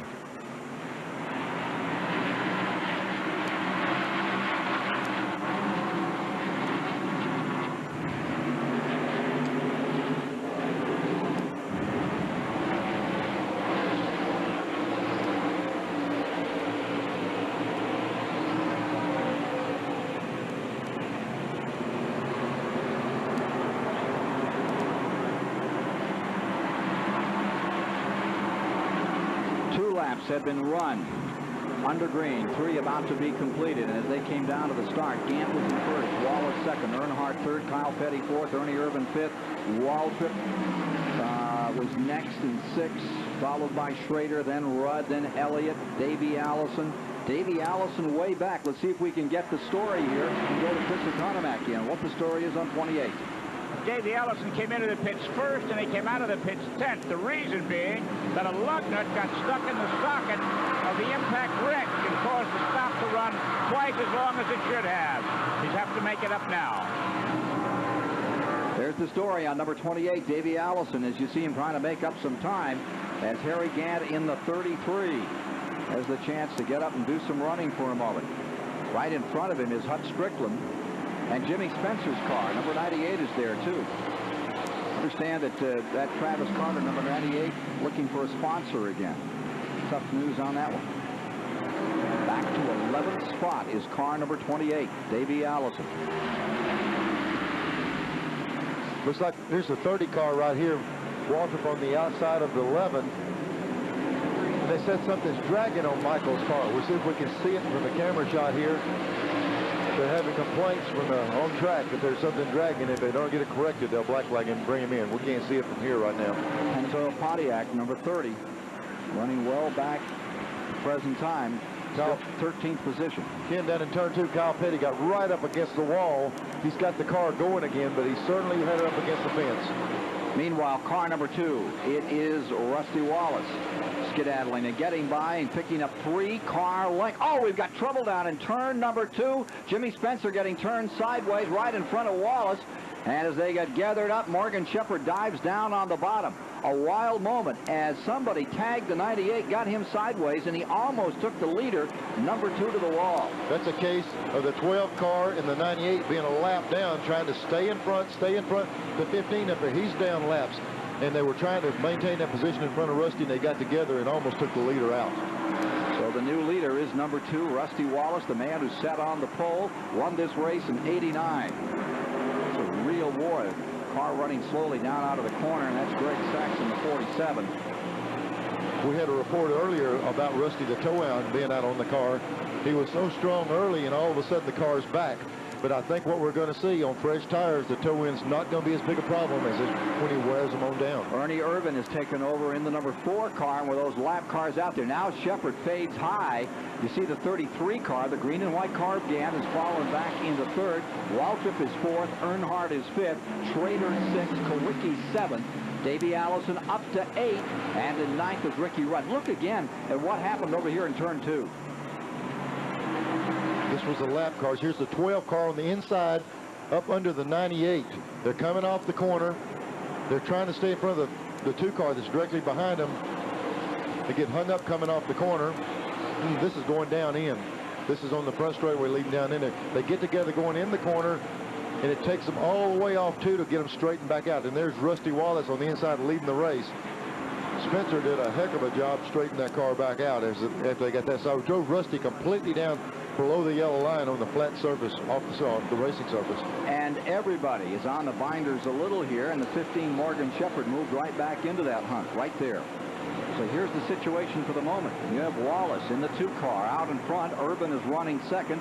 This at lap 233. Harry Gant staying in 3rd, but Gant is having rear view mirror full right now of the 17 Waltrip, and directly in front of it are a lot of lap cars. As you can see going down here, Hut Strickland and the Jimmy Spencer car in the 98.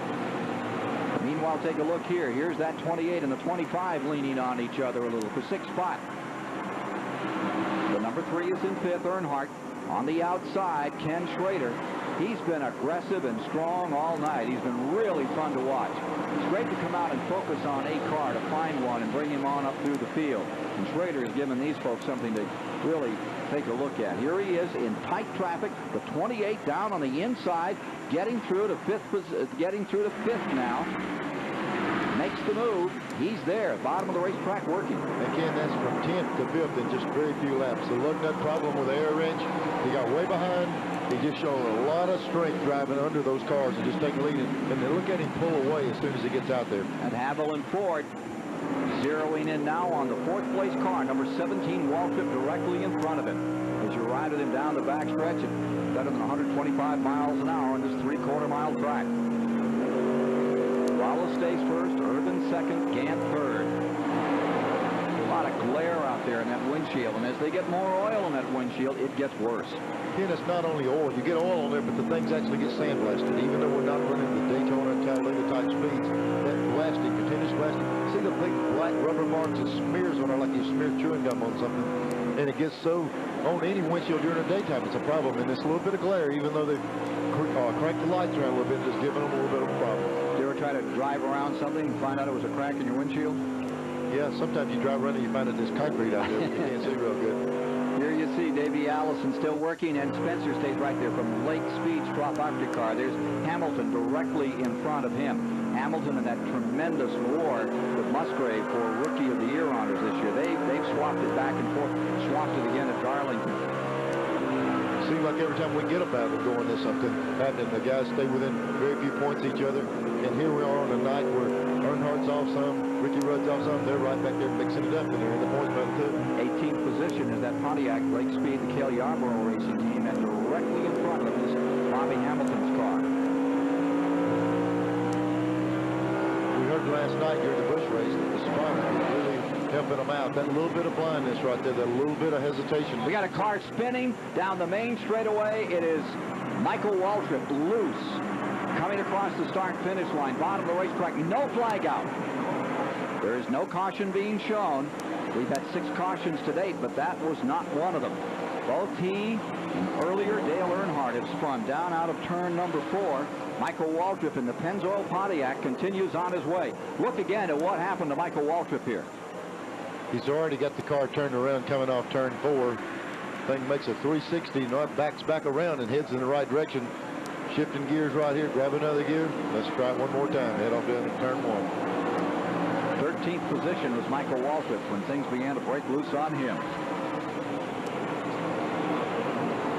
I know when you go to Bob Bondurant's, a lot of these drivers, and I think Mikey did also, go out there and learn road racing. He teaches you the 360 spins, and Michael was able to use a little bit of that tonight.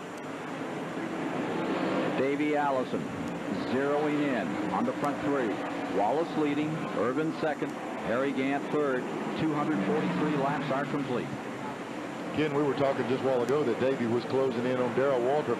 He drove by Darrell and put several car links on Darrell in just a couple of laps. So he is really flying up. His next one in line up there's Gant, and he's eating him alive right now.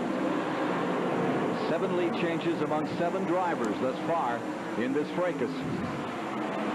You see Morgan Shepherd's number 15. Laps down is car number 15, the Bud Moore car tonight. Not having a good run here. Being shown 14th. In fact, he's right on the bubble. He is just a lap down.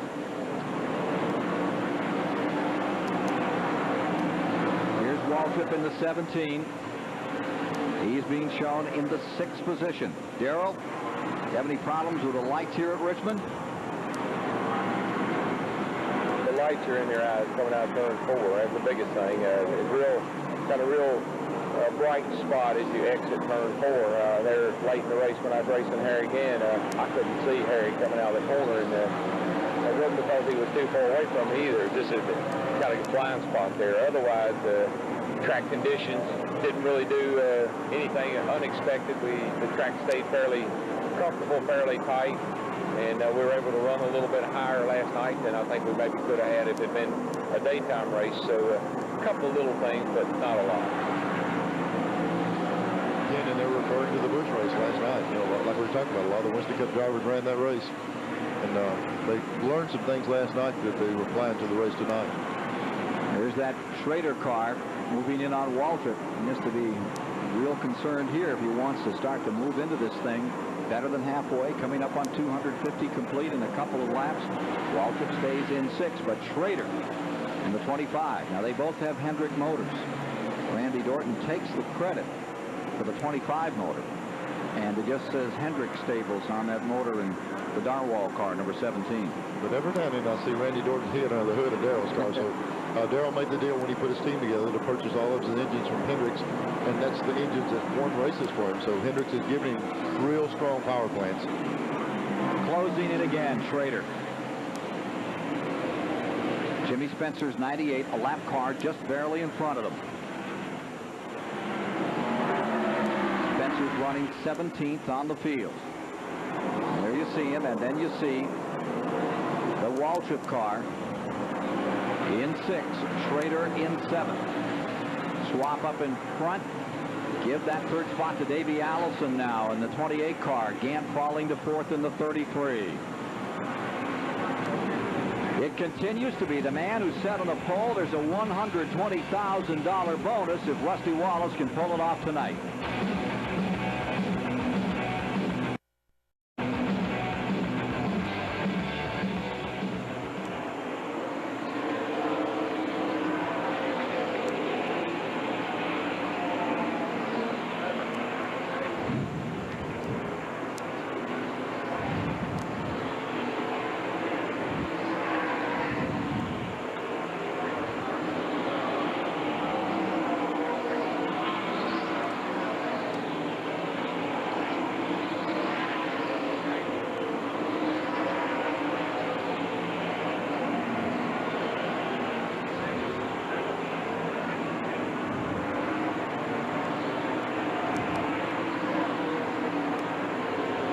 Do the lead-in to the Air Force Reserve coming up.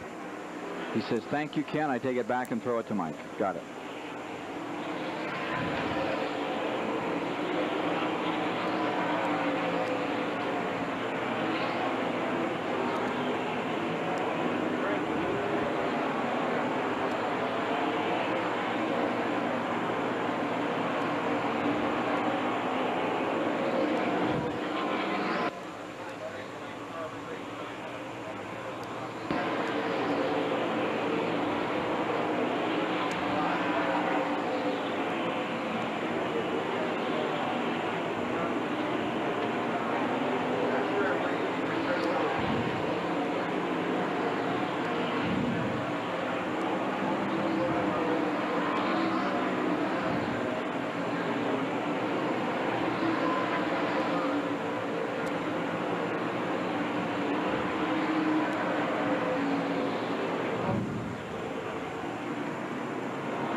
This week, Ricky Rudd, currently 12th in the race, received the Commander's Performance Award, and here is Colonel Ron Hall to make that presentation. Go for it.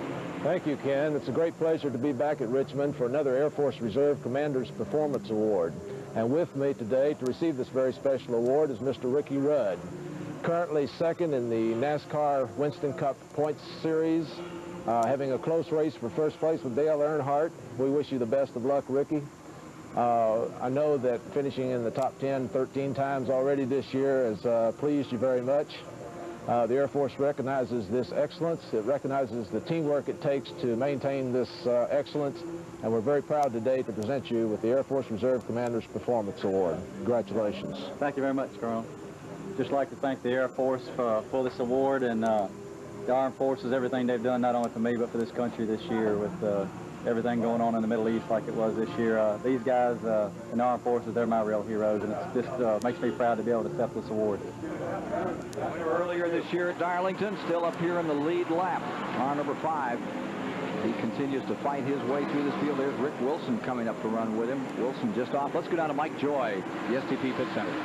Ken, the reason you see that car so brightly are those 9 light towers. Kenny Stabler showed us one earlier. 15 lights per tower, 1,350,000,000 candle power. They draw 810,000 watts. Here's Paul Sawyer's light bill for the weekend. Don't leave the switch on. It's $75,000. Oh, gosh. And my wife gets on to me for leaving the one in the garage on. But that's just keep burglars away, right? No, it's because we work on race cars all night. You saw the Rick Wilson car moving in on the number 5 car of Rudd. He's running, has been reported in the 15th position. Rick Wilson in that Snickers car. Richard Petty is back on pit road. We're at lap 261 of the 400 laps, 300-mile distance to be covered out here. in the Miller 400 at the Richmond International Raceway. If you're just joining us, it's a sellout, has been for months. 65,000 strong here in the heart of the Confederacy and the heart of stock car racing country as you watch car number 94 clamber up through. Haven't had a call on Terry Labonte much tonight. Here's Lake Speed's Trop Arctic car. Car number 66 having a good run at the present time. He's in 17th position at this moment. And just ducking by him on the outside comes Jimmy Spencer another time. Here we go, Ken, down in the corner. We're going to see what the lights. There's the glare. Well, that's Darrell Walker up here right up front, a little bit ahead of this. That's the glare they're talking about. Down through the straightaway here, there doesn't seem to be any problem at all. The area that they've really been talking about is up off turn 4. Right here, we're coming off 2. We don't have a problem. Down the back straightaway, the only problem is race cars everywhere, but no light problem. And right here, we're going down in 3. Watch the car come off 4 right here. Light in your face. Jimmy Spencer's just taken over in 17th, dropping Lake Speed to 18th as he came bustling up through there. Battle for 4th. Harry Gant in the 33, Alan Kowicki in the number 7. Just in front of the Joe Ruckman in the 75. 254 complete. Kowicki showed us a lot of strength early in the race. He's gradually worked his way back. He got back as far as 10th on some of the pit stops. And now he's worked his way right back up to 5th and working on the 4th place job. Harry Gant, number 33. This is about how Gant ran last night when he won the Grand National race. When he was talking about how his old car just wouldn't run a lick. That's right. Just plugging along, and that's typical Gant. Just keep going. All of a sudden they get out at the end of the race, and there he sits. But he's right in the middle of it now. Take a look at the season Harry Gant has had thus far. Harry Gant off to a bad start, then picked it right back up and right up into the top 5, and he's still very much in the hunt. And Alan Kowicki in the car 7, it's kind of leveled out for Alan of recent. Alan has been making a pretty good run. And this is 166 start. He's still in the points, but he's now back to 16th. And he's making a pretty good run right now. He really got a bunch of... Battle for second place here. Davey Allison in the 28. Ernie Irvin in the 4th. Getting at it one more time. They've had their own thing going most of this race. And Davey just ran the 4 car down from quite a way back. We discussed earlier him start being in 10th on the restart. He's ran all these guys down. He just passed the 4 car. He's got one more guy in front of him, and that's Rusty Wallace. And Rusty's got quite a bit of distance on him. Yeah, he said, where is that guy that I keep saying has the big foot? Rusty Wallace out in front with a Pontiac for the moment. And remember, there's a $120,600 bonus for Rusty Wallace if he wins this thing tonight, because he sat on the pole. That's that Unical bonus of $7,600 a race until somebody knocks it off. It rolls over and rolls over and rolls over, and these guys are ready to cash in. Pole position skins game, and the guy that can play it tonight is this man, Rusty Wallace. He can have a pretty good short track payoff. I think that'd be about the biggest. Brett Bodine took down, what, $95,000 at Martinsville back a year ago? If he wins it tonight, Ken, I'm sure everybody will take a sledgehammer and knock their toe in out before each race. They haven't corrected the toe in. He's just adjusted to it very well. But that's that innate sense that those short track racers came out of that ASA series. They do a lot of hard running with Rex Robbins, and you can see it paying off out here tonight. You get him on a 3/4 mile track, and no matter what the condition of the race car is, he'll make it work. And that's part of the story of the changes on this crew. You change that crew to work for Wallace. You don't need much input. It's like an Allison situation. He knows what he wants for that race car. Whenever you get a driver that's got good seat-of-the-pants feel and can relay what needs to be done to the car, Rusty is probably calling a lot of these calls from inside the car, telling what he wants to do and what he doesn't want to do. Now take a look. Here's that number 11 car, and that's Jeff Bodine, who is running in the 16th position overall in the field, as we give you a perspective. And you can see that nose on that thing is crunched up a little on the Junior Johnson car. And Bodine is currently being shown 16th. Now there's your second place car. That's Davey Allison, and that gives you an idea of that interval between Wallace and Allison on this 3/4 mile oval as they decide this race. Looking a little further back, you have Ernie Irvin maintaining 3rd in car number 4, the Chevrolet. Kodak car is very stout here as we get to 273 laps complete. Michael Waltrip has gone back on pit road. Further back in the field, there you see 15, Morgan Shepherd. He's in 13th position, and he's running 1 lap down at the present time, Neil. He's run real strong. He got down early in the race, and we've seen him all night long right up battling with the front cars. Here's Harry Gant running 4th overall with the Oldsmobile number 33. He's had a crack at the lead, and directly behind him is Alan Kowicki. That's a battle. Kowicki trying to take that spot away. He's being shown in 5th at this time. Call it lap 275. Taking a look behind Kowicki, and there you have Ted Musgrave, another one of those kids out of the Midwest. He's sideways a little there. Well, he had a handful. Car got away from him. I just noticed Earnhardt pulled to the inside. He's pulling down, riding on the inside of the racetrack. He's got some kind of a problem. Car number 3, Earnhardt, who had been shown in 12th position, tail end of the lead lap, and something is really amiss. We need to get to his pits and find out from Richard Childress and company what's the story there. Richard Petty in the car number 43, wheels up on the outside and moves around him.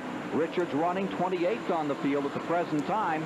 Petty around car number 3, and he is the back marker tonight. It looks like Dale might have lost a cylinder, because with him still riding on the inside like that, if it was a tire problem, they would probably jump in there and stick a set of tires on it. Evidently, he's got some kind of engine problem. Remember that Rudd, number 5, is in 11th position, but he's still running. And we just saw the 5 car fading a little bit while ago, and here, this car looks like Dale's car is getting slower and slower. When they start self-destructing, they eat themselves alive. If it's got a valve problem or something, it's going to get worse and worse. Well, that great story that the Earnhardt team has put together on this racetrack looks like it may be going south here. They've had such great success on this racetrack. Earnhardt has 15 consecutive top 10 finishes at Richmond International Raceway, and looks like it's going away right now. Let's go to Dick Berger. Richard Childress, what's wrong with the car? We lost the cylinder about 5 or 6 laps ago. It's been missing a little bit there. We just lost the cylinder. Is he safe in the car? They're talking about smoke. Is there any smoke in there? Is there a problem with that? No, we hadn't seen any smoke. Okay, just lost the cylinder. Earnhardt's not going to win this one tonight. Again, when they redo these cars, when they build these motors, they fix them internally to where if you have a problem, it will try to save itself. They've got screens and all in it. Earnhardt going a lap down at Richmond. We're at lap 280 of 400 to be run.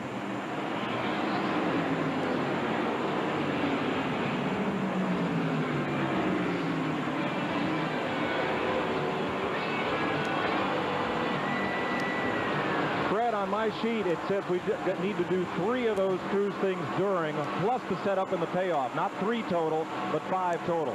So we still need to do 2 more before the end of the race. Thank you.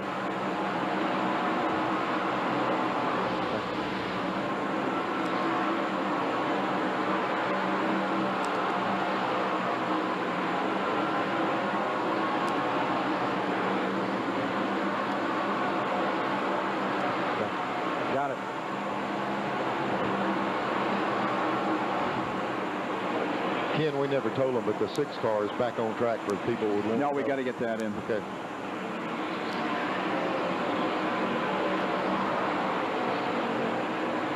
He's down about, what, 30 laps? He's down... Have been paid by the Goodyear Tire and Rubber Company, maker of Goodyear Eagles. The choice...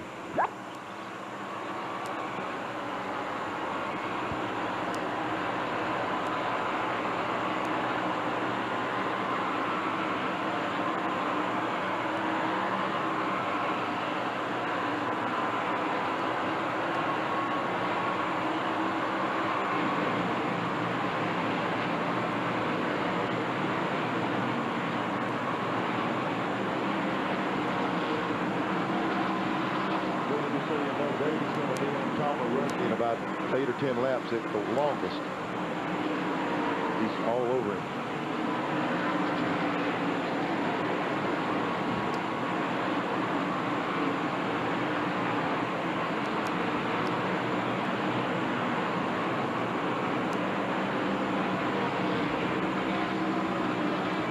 Boy, Davies all over him. Yeah, Promotional fees and consideration have been paid by the Goodyear Tire and Rubber Company, maker of Goodyear Eagles, the choice of every team and every driver at every Winston Cup race, and by Phillips 66 Trop Arctic Motor Oil, the high-quality motor oil for year-round engine protection. Long live your car. with Phillips 66 Crop Arctic. And by True Value. Give your home beautiful protection with long-lasting True Test Weatherall house paint exclusively from True Value hardware stores and home centers.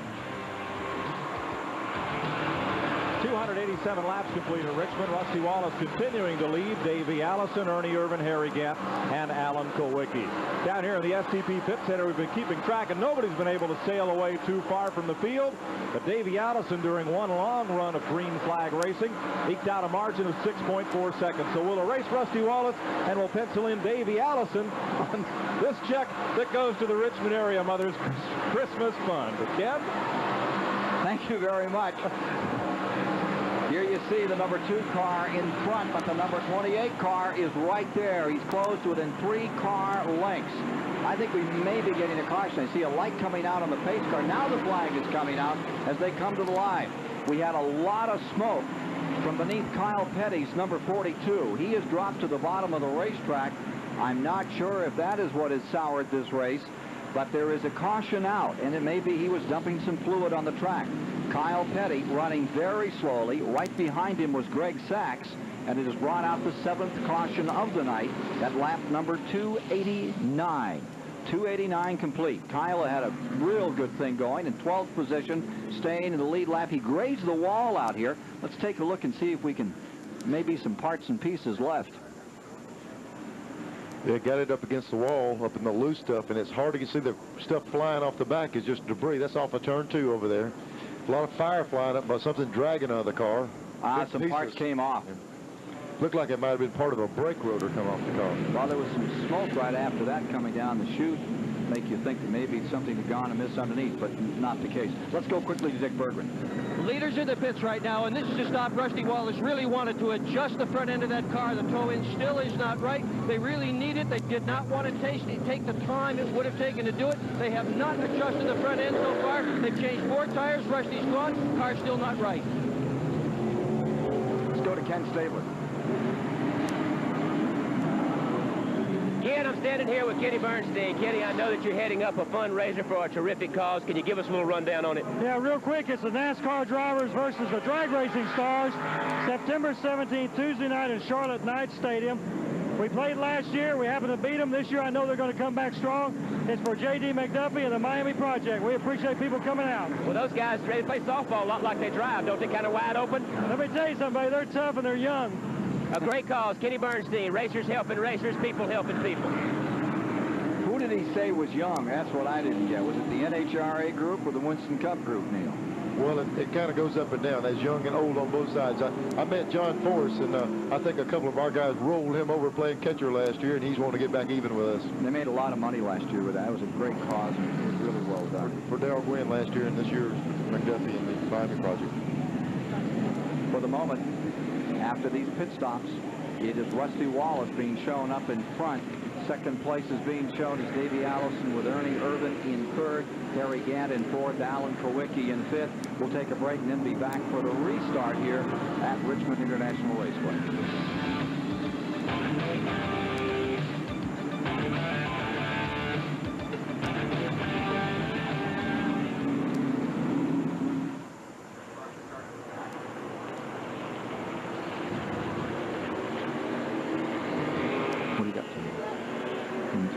Okay. Yep.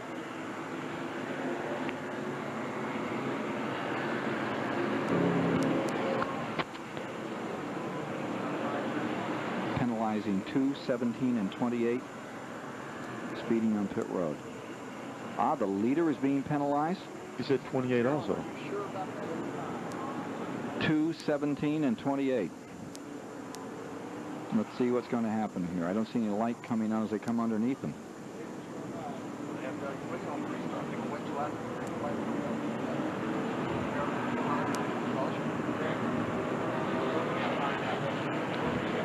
They will probably go to their pit crew and tell them to come in. Or would they put them out under well, green? They can't put but one car up at a time. If they put one up, make him come in, they'd complain about who came in first or second being behind. So they'd probably tell them from the pits to make them both come in the same lap. How did that sound? I need this. Is that official? Is that official? They say they're going to wait till the green flag comes up. They say they're going to wait till they're coming in right now. I don't know what they're saying, but both of them are coming in. 2 and 28 are in. What about 17?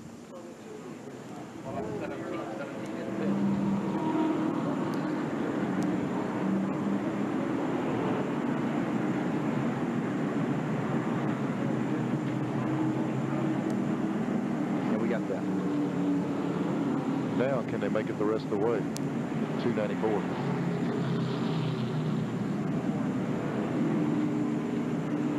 Here's where we are. 294 in the book. Field is under caution. It's the 7th one of the night, picking up some debris of Kyle Petty's car. 3 cars came down pit road a little too quick. They were 28, Davey Allison, 17, Darrell Waltrip, and the number 2 car, the leader at that time, Rusty Wallace. Now, 2 of those cars have been brought in. The 17 is still out there. So that gives up that lead for Rusty Wallace. Let's see if Darrell's motoring down through. Again, I think he came in the lap prior to it. So we got them all in. He's still up. Pretty good shot here. Here come the lap cars down to the bottom as we get ready to go racing, with Ernie Irvin in front, Harry Gant in second, Alan Kowicki in third, Schrader is fourth, Elliott is fifth. You still see that 17 up there in sixth. Yep. Now, another situation. Mark Martin is back out. He's running 47 laps down. They say he had a burned throttle cable, Neil. Burned throttle cable had to be replaced. The only thing that could be was getting on a header or something real warm up in that area. It's very seldom to see that happen. Throttle sensor got burned off too. We've still got the telemetry for car 6. Camera got burned up. We're away and running. Ernie Irvin down into turn number 1 with car 4 back in front. Second spot is Harry Gant, and third is Kowicki in the number 7. And there goes Kowicki down to the inside of the number 7. As they work that lap, car number 15, Morgan Shepherd directly in front of them. Alan Kowicki. They try to split him, and it's Kowicki getting second spot. Ken Schrader lying 4th in that collection. And there are some lap cars. Morgan, for one, still trying to get his lap back. He's fighting for it. He's running 11th, 1 lap down in the Bud Moore number 15 Ford. King Gant won here last night like we were talking about, and he's keeping himself in contention all night long, making a move on the lap car number 15, trying to go with Kowicki through the open. 51 years, 240 days or something. The oldest winning driver in Winston Cup, and doesn't he look grand? Gant to the inside. And the Denver, North Carolina campaigner out of turn number 2 and goes looking for Kowicki in the lead in the second spot, and Ernie Irvin in the lead. Is there something about older guys doing good in sports in that age? Jimmy Connors the last week really performing well, and here's Gant coming off of Talladega, winning last night with a shot to win again tonight.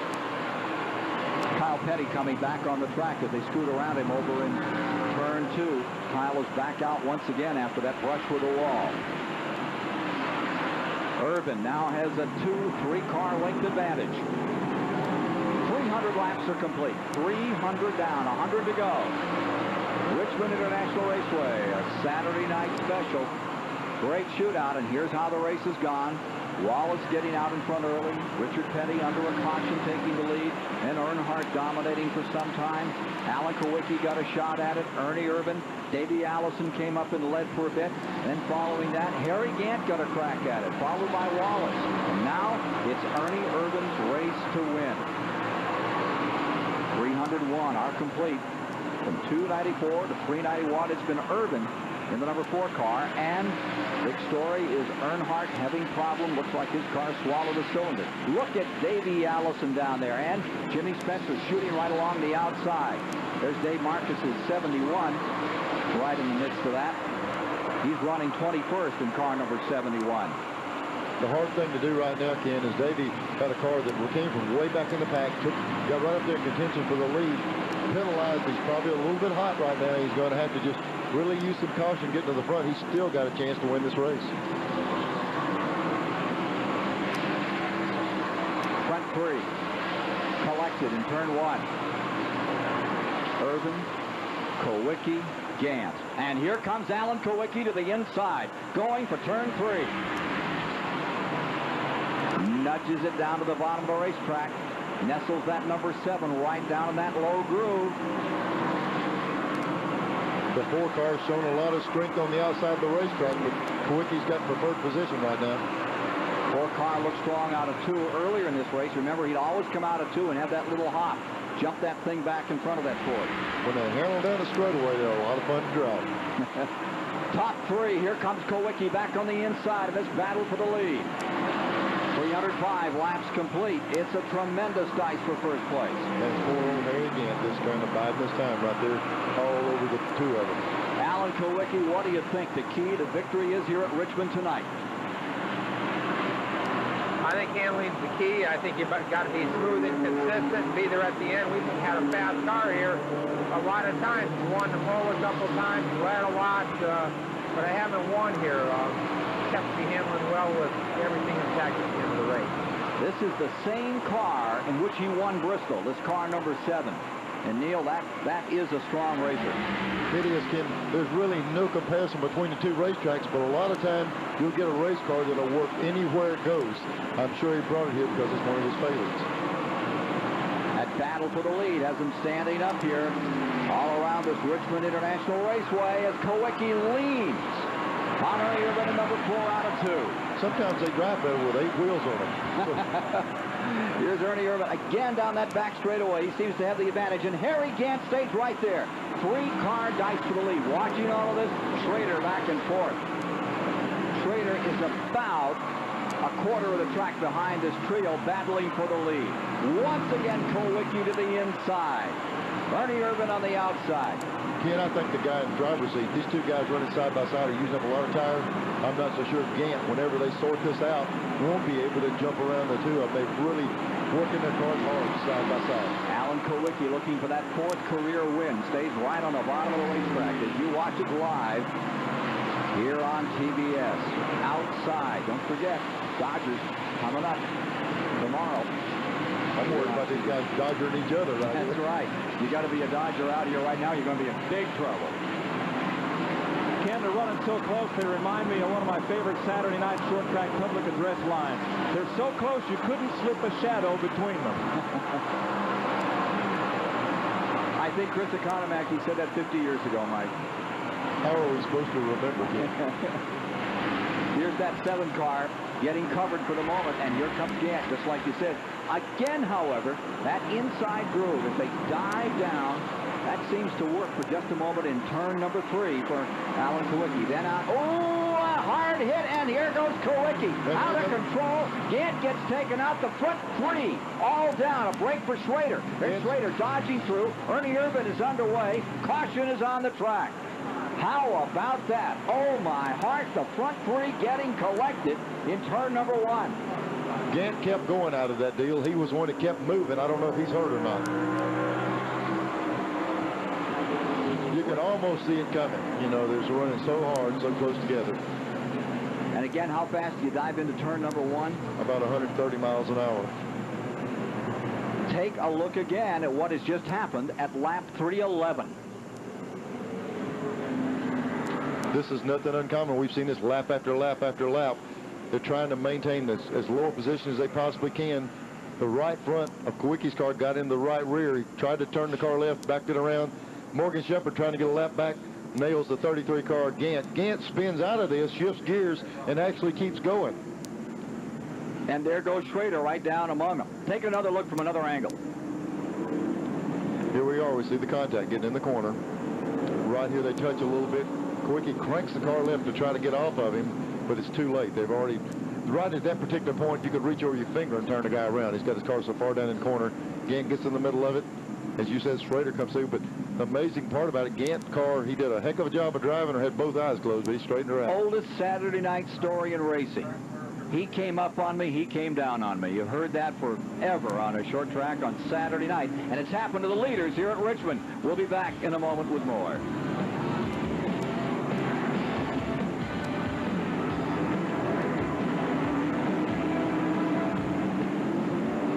How did Davey beat everybody out of that group? I need to talk to Squire. Yes. You hear me, Ken? Yes, Chris. Now, on that replay, you could see it was Irvin coming down on Kulwicki. Now, this is that stuff that Ernie was accused of earlier this season. This may bring up that whole issue all over again. If you watch that replay, the last one, you can see that it was not Kulwicki that ran into Irvin, but Irvin who came down on Kulwicki is the way I saw it. How'd you see it, Neil?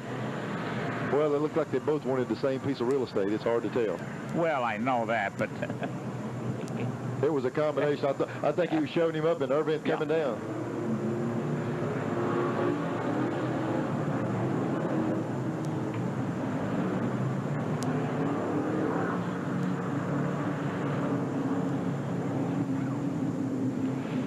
Boy, can we... Okay. I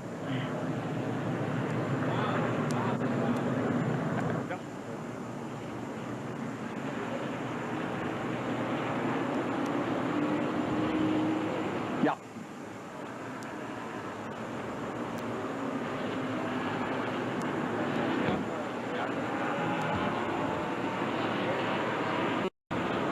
You're going to show me the score? You're going to okay. But you're going to show me the score, and then you're going to show me tomorrow? The guy that owns the station cares.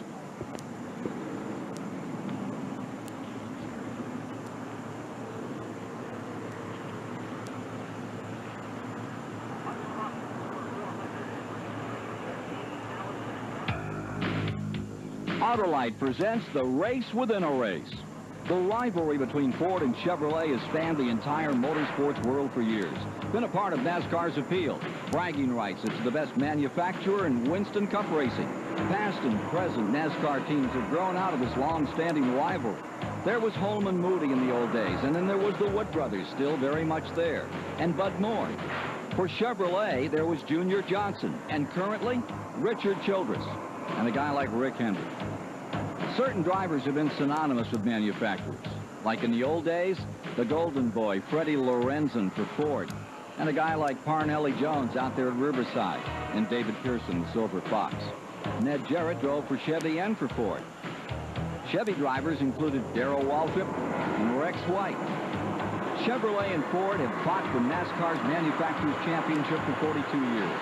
Chevy's won the title 20 times, the Ford's 9. Last year, for the first time in NASCAR's history, the manufacturer's title ended in a tie. Tiebreaker based on total number of victories. Chevy's 13 wins to Ford's 11 gave them an unprecedented 8th consecutive manufacturer's title. Last year's title race was magnified by the Drivers' Championship between Chevy's Dale Earnhardt and Ford's Mark Martin. That extraordinary duel went right down to the season's last race, Earnhardt winning the championship by 26 points. This year's manufacturer's rivalry no different from the past. After 21 events, Chevy's gained 148 points to Ford's 126 with 8 races to go. And with 319 laps down out of 400, Davey Allison, after that shakeout and pit stops, came out in first place. Schrader's in second, Gantz in third. They've run a couple under green. Ricky Rudd's in fourth, Bill Elliott fifth. Rusty Wallace is back in sixth. Ernie Irvin is in seventh, Sterling Marlin eighth, Alan Kulwicki ninth, and Waltrip is in 10th. Those are the front 10. Davey Allison came on pit road and got out there nicely, thank you, and for the moment has himself the advantage. That wild altercation bringing out the Hodgson flag as the 8th of the day involving those 3 cars. Pirates, they lost tonight. The Dodgers winning 5-1, and that means what? Atlanta's a half game back in that National League West. Ought to be an interesting day tomorrow here on the Superstation. Atlanta Braves, New York Mets, 1:35 Eastern tomorrow. You betting on America's team? Yes, sir. Back here tonight, America's racer Davey Allison, for the moment, has got that Ford charging. He's out in front. Meanwhile, take a look at this. Ricky Rudd down on the inside with Ken Schrader on the outside on the 25 for third. There's Harry Gant. He's mixing it up. He had been up to second by his lonesome. Both of those cars belong to Rick Hendricks, and there's been races where those 2 cars tangled, and they certainly don't want to do it again. It's still Davey Allison for the lead, Gant in second, and then this war taking place. And we got a car in the wall. It looks like Rick Wilson has collected turn 4. Wilson taking a solid wrap, and there's another caution. That will be the 9th of the night. Now let's see if anybody's going to gamble on pit road. They certainly can go home from here with 323 complete on a 3/4 mile track. I wouldn't think they would come in, Ken. They just ran about 4 or 5 laps on these new tires, and that's just something to scuff them good. So I would think the leaders would possibly stay out. Waltrip, however, back in 10th. He has nothing to lose. He might come in here and see if there's something more he can do to finesse the 17 car. Leader continues to be Davey Allison, then the 33 car. That's Harry Gant running in second. The battle, and it was a big one. Ricky Rudd, Ernie Irvin, Ken Schrader. Let's go to Mike Joy quickly at the STP Pit Center. Ken, in our first Goodyear Racing update, we told you that Harry Gant won last night's Busch Grand National race over Robert Presley. Let's explain to you how the point chasers fared. Bobby Labonte led Kenny Wallace by just 1 point going into last night's race, the 26th of 31 races on this year's tour. And they started right up front on the front row. Labonte had his 3rd pole of the season. Kenny Wallace started on the outside pole position. They ran up front early in that race, but it was a tough night for those 2 point chasers. There they are, Labonte on the left. Here he is on the left again with Kenny Wallace on the right. 3rd place point man Jimmy Hensley, first time out on the Goodyear radials. Jimmy had a tough twirl coming out of turn number 2. You're watching inside Hensley's car as he goes around at turn number 2 and spun. He got back on the track and recovered to finish 14th. Defending series champ Chuck Bown ended up in this melee out of turn number 2, and he finished the night in 29th position. Bobby Dotter lost a drive shaft. There's Bound going out with rear end trouble. He came back. Bobby Dotter lost a drive shaft. Kenny Wallace ran over it. That ruined the handling on his car, and he finished 15th. 44. Bobby Labonte got into a tussle with Ernie Irvin on the last lap of the race. Labonte had already been 1 lap down, and Labonte ended up in 16th position on the day. So what happened to the battle for the Busch Championship? Here's how they went into the race. Labonte leading Wallace by 1 point, Hensley, Bound, and Joe Nemechek, who did have a top 10 finish. After the night, Kenny Wallace flip-flops and goes back on top by a mere 2 points. Rest of the separation looking down the top 5. Nemechek there moves up in the points just a bit. Wallace 2 points over Bobby Labonte, and Jimmy Hensley closes the gap. He's down 151. Chuck Bound 240 behind, and Nemechek having a great sophomore season, 251 in arrears, but still very much in the title chase. 5 races to go.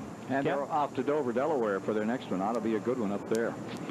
Getting set on a restart now after Rick Wilson brought out this caution period. The Pennzoil motor oil aerial platform here being run by Barry Bates and doing a great job up there tonight.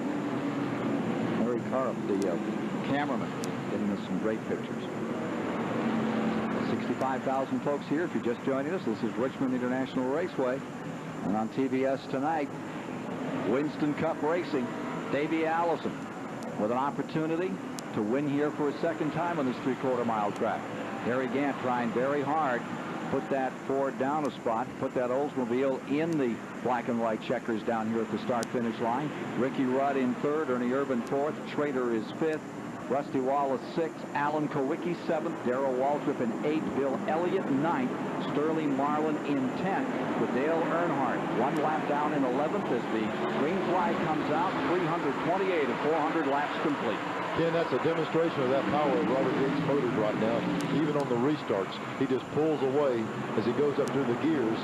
And Gant's car is really going to have to handle good to be able to work with Davey, because Davey's car is handling good, but he's real strong down the straightaway.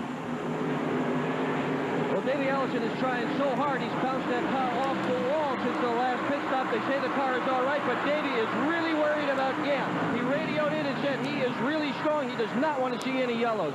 Davey on the hammer hard. Dick Berger, the other guy he's got to worry about is Ricky Rudd in the 5. There you see Allison out in front. There you see Gant closing. And on the outside, Ricky Rudd in the number 5 car, Ernie Irvin, they're coming on. Here comes Irvin right through the middle. They're going to try 3 abreast, getting in the corner. Have to sort it out. I believe Irvin's car, the number 4, if he can clear the 5 car, might drive on up there a little bit further. And you see Bobby Hamilton, 68, right back in it again. And the car on the inside looks like the 66 of Lake Speed. He's picked up some spots of recent, and he's showing 12th. Lake Speed showing 12th, 1 lap down with that Proc Arctic car. Here comes Irving on the inside. Ernie's on the inside of Ricky Rudd right now. He clears him.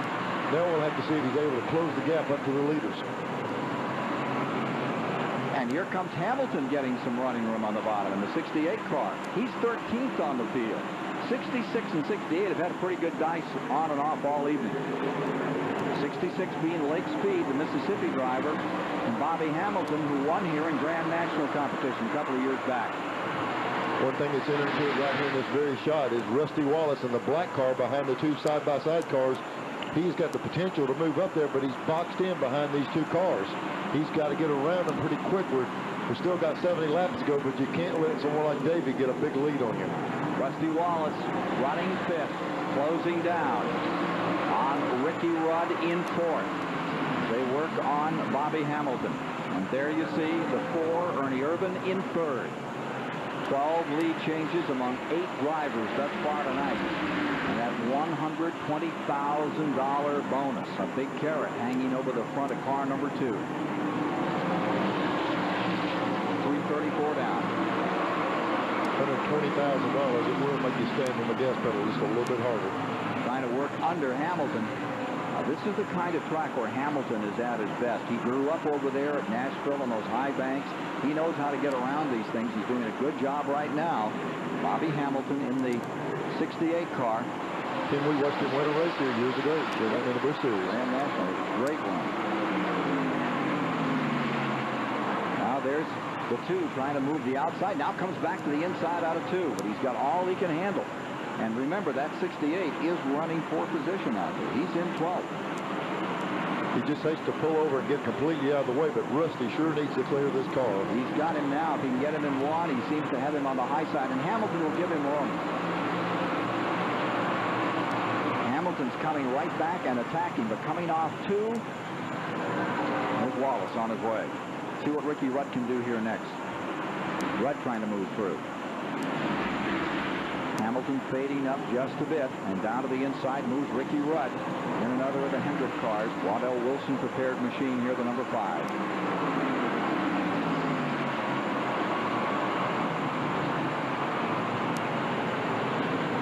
Rusty's able to put a little bit of distance away now. But while this was happening, they really pulled, the leaders have pulled out probably a quarter of straightaway on them. Follow Mark Martin with that telemetry on board. Remember, he is many, many laps down. Gives you an idea of what he's still cranking out there, just touching the brakes for just a moment.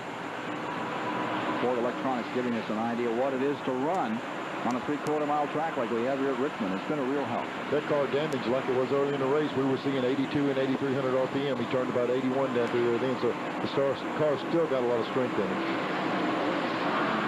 Well, this car's going to look a whole lot different next year with Valvoline livery, and if you think it's cheap to change the look of these cars, think again. Just the uniforms alone on these teams are worth about $50,000. Mark has got to paint 2 trucks. It's going to cost him about $15,000 each. They've got 14 cars to paint. It takes 3 days to do one of them, so that's about a month and a half worth of car painting. Decals about $350 a car, $5,000. Jack stands, pit boxes. It's going to cost them about $100,000 and over 2 months worth of work just to change the look of this car to Valvoline. Running 33rd right now. Now here's Rudd still trying to move around Bobby Hamilton in the country time number 68. An old Tide machine. That Tide is not rolling over that car 68. I don't know what happened early in the race that Hamilton got behind, but whatever it was, if he could stay in the lead lap, he'd be right up here in the thick of it. Up in front, Davey Allison with car number 28. Beginning to feel a little pressure here. Harry Gant at number 33 is closing in. Harry, winner at Talladega, winner at Darlington. This guy can run, and look at him close down one more time. He may be the oldest winning driver in NASCAR, but he doesn't mean to just end it with those 2 wins already. He wants this one tonight, and he's getting ever closer as we get to 343 laps complete. There's your battle. It's a Ford out in front, and it's car number 33, the Oldsmobile of Harry Gant, in second spot, just 2 car lengths back. Now car number 2 is moving in. Rusty Wallace going to the inside as he tries for 3rd spot on number 4, Ernie Irvin. like Ernie's having to take a higher line at this point. Kenny's ran up there a little bit, just a least bit higher than any of the other cars the rest of the night, but he's been able to perform well there. But Rusty, if he leaves that door open, Rusty's going to try to take advantage of that. Dives down to the inside, making another shot at it as they come out of turn 4. Rusty Wallace is there, wheel to wheel, going for 1. Rusty Wallace. Now watch what happens in turn 2. Ernie Irvan has, in the past, just got himself an advantage off that second turn, and he's done it again. Again, that momentum, just standing throttle a little bit quicker on the outside than Rusty having to really turn the wheels down tighter. The front end of the car binds up and he can't get off quite as quickly. He's got a good shot on him right now. Third place at stake here. Those are the leaders. Allison in first. 11 Winston Cup wins. And now here's that battle again for third. Wallace stays there. Here comes to the outside. Irvan into 4. Has him going into 3. Coming out of 4. Watch Wallace pour it on another time. Boy, they're just battling away. And here's the lead now for first and second. Here's Gant and Davey. Gant's got his nose up under him. Going to have to see if Davey can drive that outside lane as good as the 4-car was a while ago. We heard a lot of the drivers mention Harry's not real aggressive. He's real smooth. And right now, he's worked himself right up there in the thick of it. Got a real good shot to win this race. You're seeing right now why this track reminds us a lot of a mini Michigan. Not only is the front stretch rounded, kind of V-shaped, but the car on the outside coming off the corner will have that momentum at Michigan as well, and often beat the car on the bottom back to the line. Makes for real exciting and an awful lot of side-by-side racing, whether it's a 2-mile or a 3/4 mile track. Harry Gant going for his 14th Winston Cup win. Davey Allison for his 12th. Gant, fresh from that victory in the Heinz Southern 500, stays just a car length back of Davey Allison. This is a grand one. 349 complete, 350 this time by. We'll be back with more of the Miller 400 at Richmond shortly.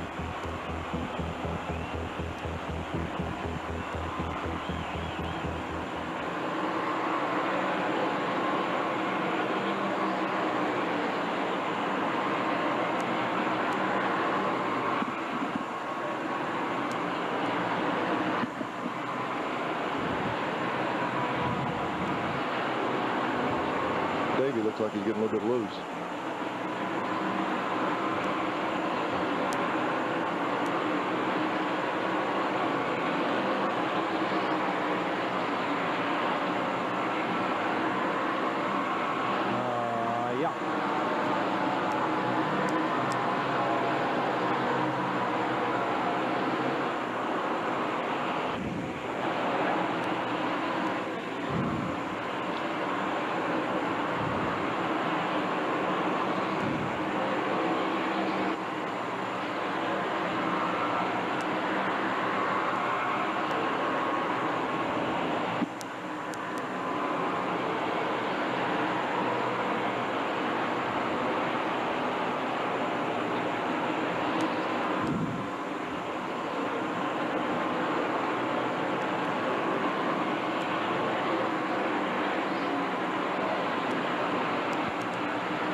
Laps ago at Richmond, Virginia, you see how beautifully this 3/4 mile speedway is lit.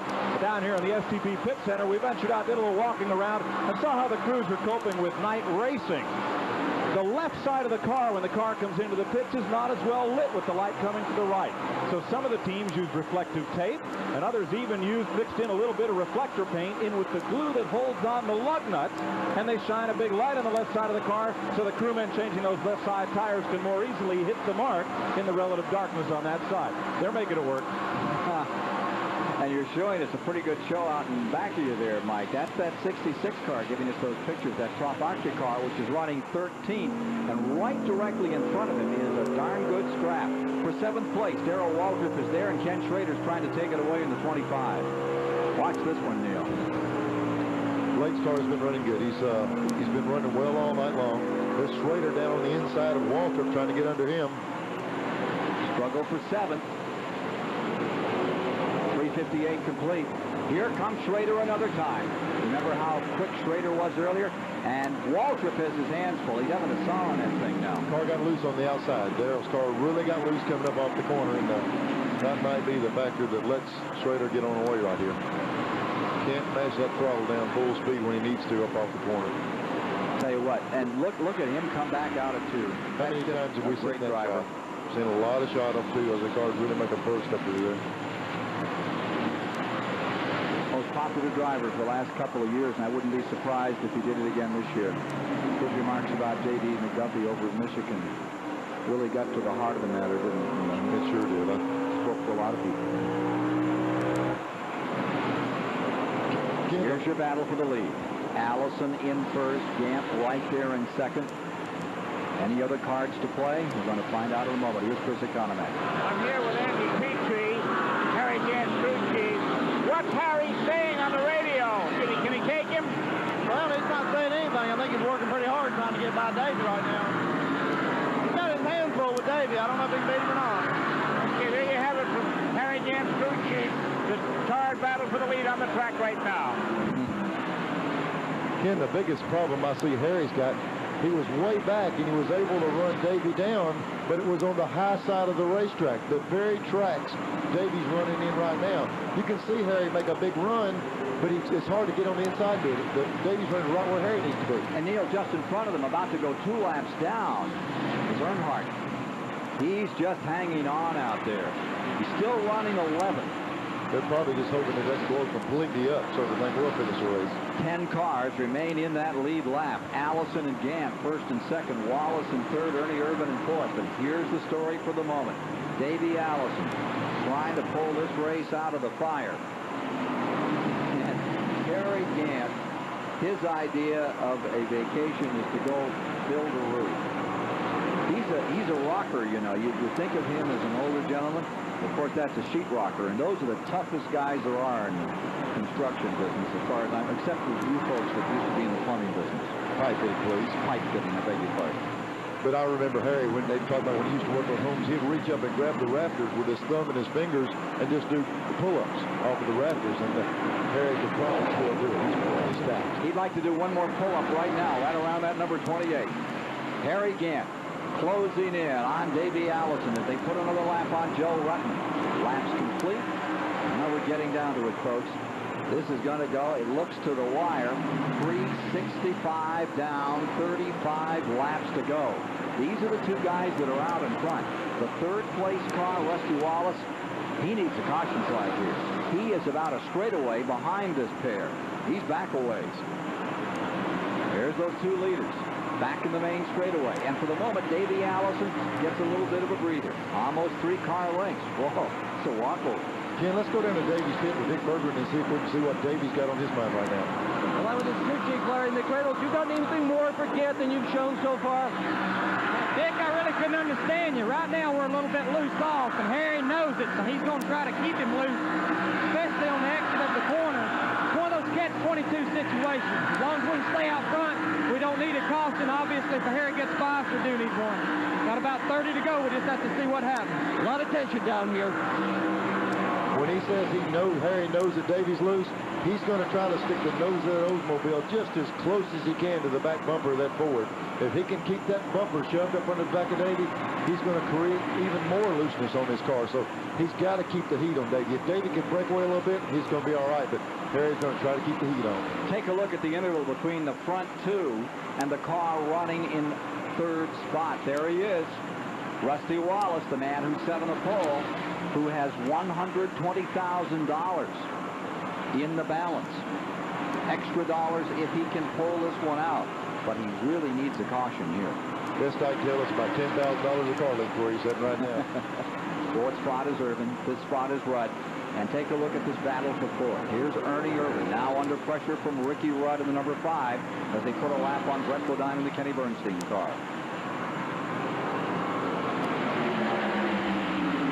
Pretty hard to deny any of these guys tonight the way they have driven. This has been just an outstanding race from the beginning. Here's Irvin and Rudd still at it. This is for fourth. Behind them, Alan Kowicki, who had his opportunity to lead for a bit. He's in 6th. Waltrip 7th. Schrader 8th. Bill Elliott in 9th. Sterling Marlin in 10th. Earnhardt gone a couple laps down now in 11th. Bobby Hamilton behind him in 12th. Blake Speed is 13th. Rick Wilson 14th. Jimmy Spencer in 15th. Jeff Bodine 16th. Derek Cope is in 17th. And it's Brett Bodine 18th. Terry Labonte 19th. And Hutch Stricklin in 20th. We'll take a commercial break here and then settle down for the finish of this one as it's getting down to show and tell time at Richmond International Raceway.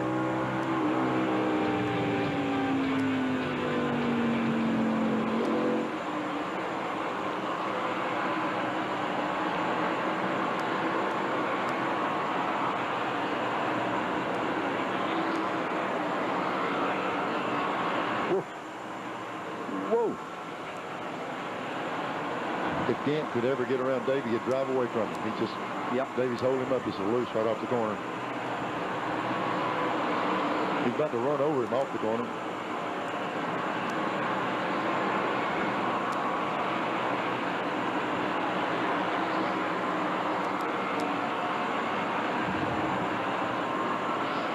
Davey really got loose then. Yep, he may have him.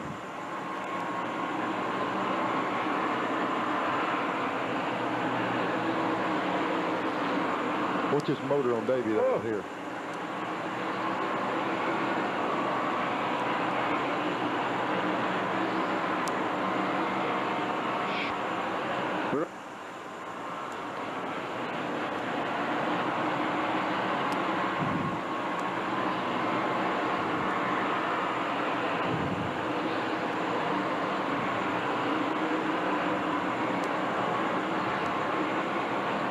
Gant's going to push him down this corner. Davey's going to slip. He's got enough on him to loosen him up right now.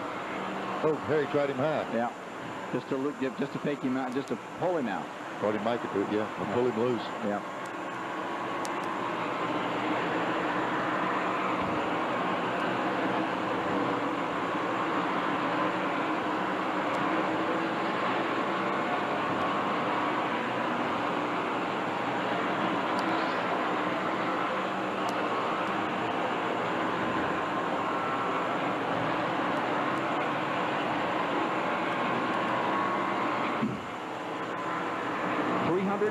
Of 400 laps are complete. And here's Harry Gant doing what he does best, wearing out the kids. He's been all over Davey Allison for the past 5 laps. High side, low side.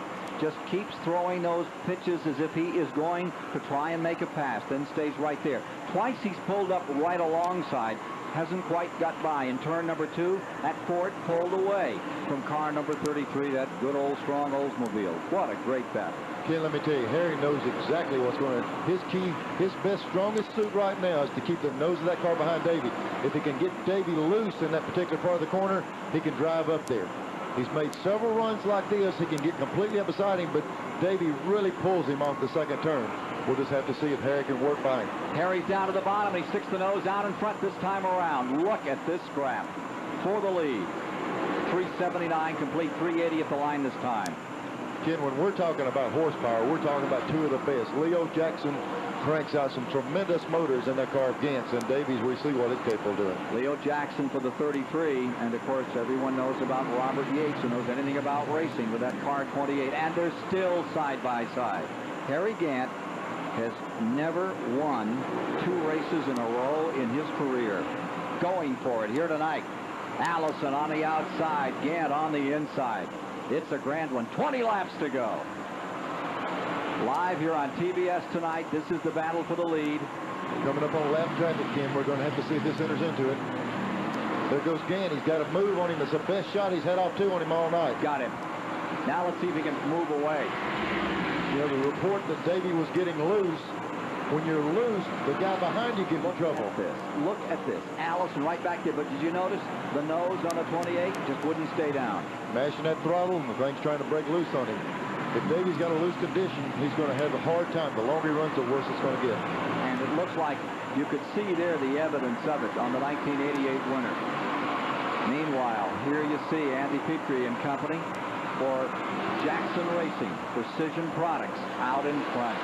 Davey Allison right there in second. It has been 20 laps that has had 65,000 people all on their feet. And look at Allison. He just doesn't give up. Comes right back into it again. Again, the thing that might be his way. When someone's behind you, the loose condition is worse. When they get in front of you, it takes some of that away. He might be able to come back on Harry, but passing him is going to be the tip. It's going to be hard to do. Well, there you see Davey Allison's crew. Nothing they can do now. Just count down those laps. 384 complete. 385 is time by. Meanwhile, back in third remains Rusty Wallace. He needs a caution. He's out of it as far as winning this thing unless something dramatic happens to these two leaders. He's back 30, 40 car lengths. Behind him comes Ernie Urban in fourth. Then comes Ricky Rudd in fifth. Alan Kowicki sixth. Darrell Waltrip seventh. Ken Schrader in eighth. Bill Elliott is ninth. Sterling Marlin closing out that lead lap for the Junior Johnson number 22 in 10th spot. 2 laps down, and 11th is Earnhart, followed by Bobby Hamilton having a great run. Ken, when we see Harry right here, he's running 2 car lengths higher than Davey. He's not having a problem there. That was where he was able to run Davey down from way back. Now that he's cleared Davey, he can use the part of the racetrack he wants to, and it's going to be hard for Davey to come back. Harry Gant, the older, the oldster, and still winning. Harry Gant says, talking about his age, you're out there racing, you feel like you're 30. Age doesn't have a lot to do with it. Oldest winning driver in NASCAR, already 2 wins in 91. And gaining on him all the time, I tell you, he's tough. Pulling away is Gant. Our eye in the sky this evening provided by the fine folks at Pennzoil Motor Oil. Great shots, thank you. Now look at that advantage. Laps running down, 12 to go, and it's about an 8-car length look from first to second between Gant and Allison. Gant drawing away. Look at that multitude here tonight. And they say they're going to add a lot more seats to this place. They were sold out 3 months in advance for this, and I think that on a Saturday night, this is going to become one of the hot spots to see American motorsport at its best. Winston Cup racing. Ken, you know, when we had the half-mile racetrack up here, the fans in Virginia really supported this racetrack. And then when they opened this thing up, people went crazy, and we got a chance now to even add more seats. So I feel like these fans are really support racing in this area. Well, keep your eye on car number 33. Just amazing. Harry Gant just gets better and better. Remember when Hal Needham gave him that opportunity? They brought that new team out, the Bird and Hal team, won that race in October in Charlotte. Of course, we'll be at the 500 in Charlotte coming up first week of October. Hope you'll plan to be with us. Ought to be a dandy. Lake Speed's helmet cam rocketing around inside that Trop Arctic 66 as he continues his battle with Bobby Hamilton, and they're running for position. That's for 12th spot, folks. Bobby Hamilton and Lake Speed have had a dandy fight here tonight. Ken, when you're sitting in that race car, they don't call you and tell you that you're racing for 11th and 12th. They say that man is a position, clear him. So he's getting word from the pits. We're looking through his camera, but he's listening through that headset, and they're saying, pass this guy. A couple of really fine drivers. And here's Schrader. Oh! Schrader kind of blowing the horn a little bit. Yep, yep. And he's bent something down on the back of the 66 car. There's something rubbing off the back. Wonder if he's got enough time out here. 392 are complete. He's got a handful there. He gave him a big enough shove to go by him, but it also messed up the rear of the car. Ken, you remember when they used to call Harry Gant Mr. Second Place? He finished second on this series 12 times before he finally got that first victory. Harry has not finished second in the last 2 years, but in that time he's won 3 races and could be headed here for 4. He got that $100,000 bonus this year from R.J. Reynolds for the Talladega and Darlington performance. But as you pointed out a few moments ago, he has never put 2 in a row together. What a grand finish. He's having the 91 season add up Consultation flag is coming out on Lake Speed in the 66. Fighting with Bobby Hamilton, had him covered for a while, gets bumped in the back by the 25 car, and the Trop Arctic machine pulls down to pit row. That's got to be a heartbreaker for Cale Yarborough and company. Ken, it looked like a little roll bar section that protects the fuel cell that busted loose on the car. Miller, genuine draft 400, down to the final 5 laps. Gant out in front, Allison second, Wallace third, Irvin fourth, Ricky Rudd in fifth. Ken, you know, last night after Gant won the race, he was joking. It's way past his bedtime. He usually goes to bed at 8:30. After this, he can get him a good night's sleep. He's got Sunday off. Or he'll find something to do. He might go put a roof on or do a little bit of sheetrock work tomorrow. Well, he will. That's his idea. That's his golf game. Just likes to go out and build on things. Speaking of building on things, Davey's building on closing that lead down. There's 4 laps to go, and I don't know if Gant's eased up or what, but Davey's got back in the picture here. Back to turn 3. Final moments as we watch Harry Gant try to win this Miller 400 here at Richmond. What a charge he has put on. Waited that time out. Battle with youth against experience. It's been some show. Down to 3. Here we are, working lap traffic. Backside, Harry Gant smoothly just pulling up through traffic. Didn't he work on Davey Allison inside and outside? Been full-time in Winston Cup racing since 1979. Made over $5 million, but not a year like this one. This is the grand one.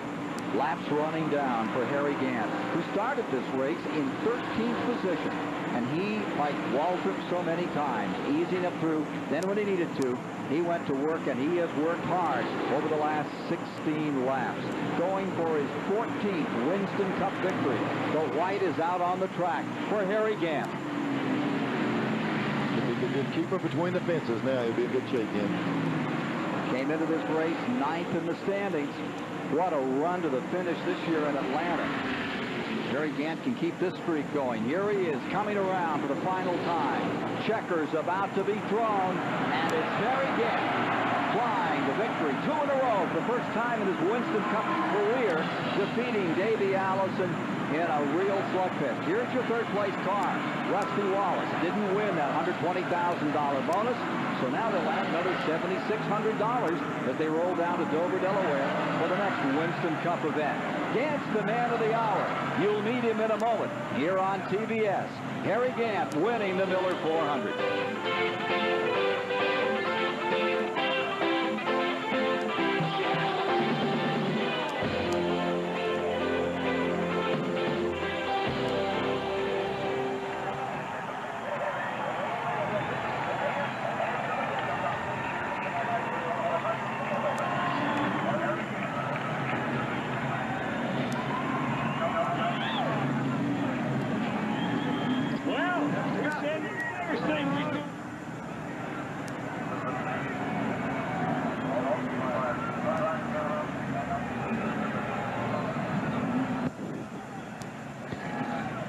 Cars out of the race. And, oh, great. That's terrific.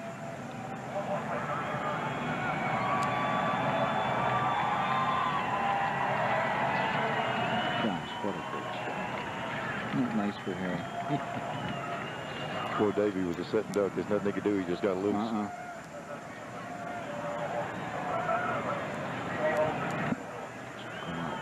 There's no eager push, maybe.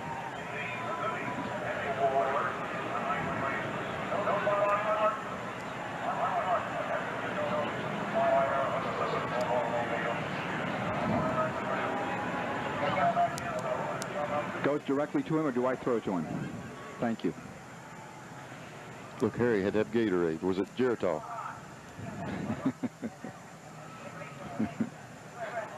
Nice.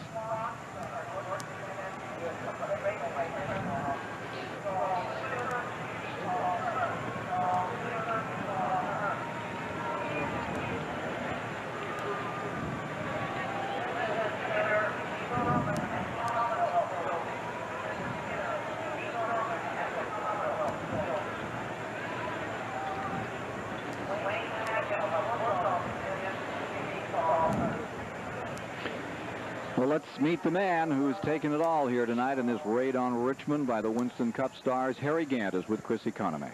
Here we are with a happy winner, Harry Gant. You can't imagine the looks on the crew. They had big, long faces. You were parked there behind Davey Allison for so long. What was the secret in getting by? Well, he was just going, so fast there, and I was running all I had. I had a little more at places, but if I tried to pass him, I couldn't get by, and I was just going to wear my tires out. And it looked better like for me and him to spot each other was getting a lot of distance on everybody else. And I looked about the scoreboard. We had 20 laps. I said, well, I'm going to try one more time if I can get by him going, So I got by him, and, it's all I could do to stay in front. I thought he was going to catch me back. You're a patient man, Harry. What about that spin? What did you think of when the car went the other way? Well, I was, really lucky. Ain't no way I should have missed that thing. We missed a wreck, but Morgan, he didn't see him happen, I reckon. He ran into me and spun me around. The car ended up going the same way, and we only lost one position there to Kenny Schrader. I got to say hello to my wife and Larry and my grandson and John Derrick and Allie and all the people back home. This is great up here tonight. But our sponsor, Skoll, and Oldsmobile Ford battle for the last 2 weeks with me and Davey, it looks like. What did you have for breakfast, Terry? 3 wins in 6 days. The Southern 500, last night here, and now tonight here. What's happened to Harry Gant? Well, the crew, this is the same car. This is the same car I won Darlington, the same engine. And I asked him, I said, why did you bring this car, up here to Richmond? The other car we were going to run, we got crashed over at Bristol, and I'm going to run this one next week at Dover. They said, well, they won $100,000. Let's try it again. So I thought they was wrong, but it was right. You got to hire a tax man. Congratulations again, Harry Gant. Thank you very much. Back to you, Ken Squire. Thanks, Chris. Clyde Bolton tells this wonderful story about Harry Gant as a teenager. He was a terror, they say, and he raced all challengers from Dogs Crossing to Paul Payne's store, and he never lost. It was that kind of spirit we saw out here tonight when he whipped them all here at Richmond International Raceway. Down to the STP Pit Center, here's Mike Joy. Well, Nolan Ryan, Jimmy Connors, Harry Gant. It's a great week for the Geritol set. What the heck? In our Norwegian Cruise Line Sail Away Award, I like this award because it shows just how really close Winston Cup racing's become and what a competitive speedway this is. Would you believe the biggest lead anybody had all night was only 6.8 seconds? Davey Allison did that. He, at a different time, built up a margin of 6.4 seconds. Best Rusty Wallace could do out front was a 1.5-second margin on the field. That's how close they've all come. So we will take this check to the Richmond Area Mothers Christmas Fund from Norwegian Cruise Line and ink in the name of Davey Allison as the fellow who will send $500 to that charity. Harry Gant celebrates in Victory Lane, and we'll be back to meet with more of the drivers who finished up front and hear their tales of how the race went here at the Richmond International Raceway when we return right after these messages.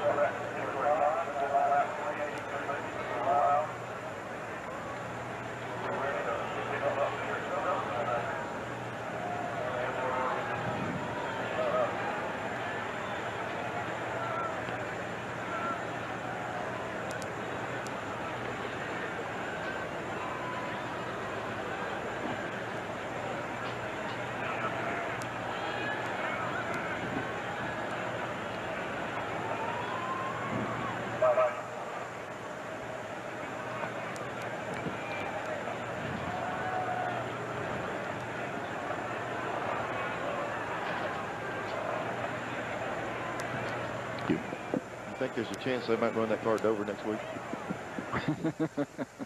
He said he wanted to run it Dover. He might as well. Hey. Horse hardly worked up the sweat.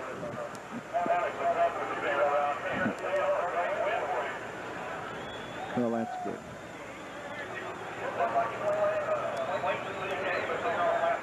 But that was nice what Mike said about the sheriff.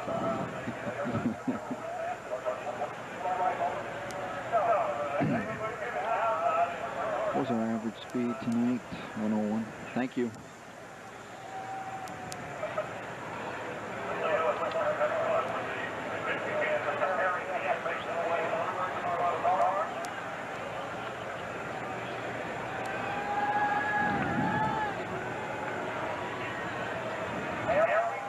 Half a second, is that right?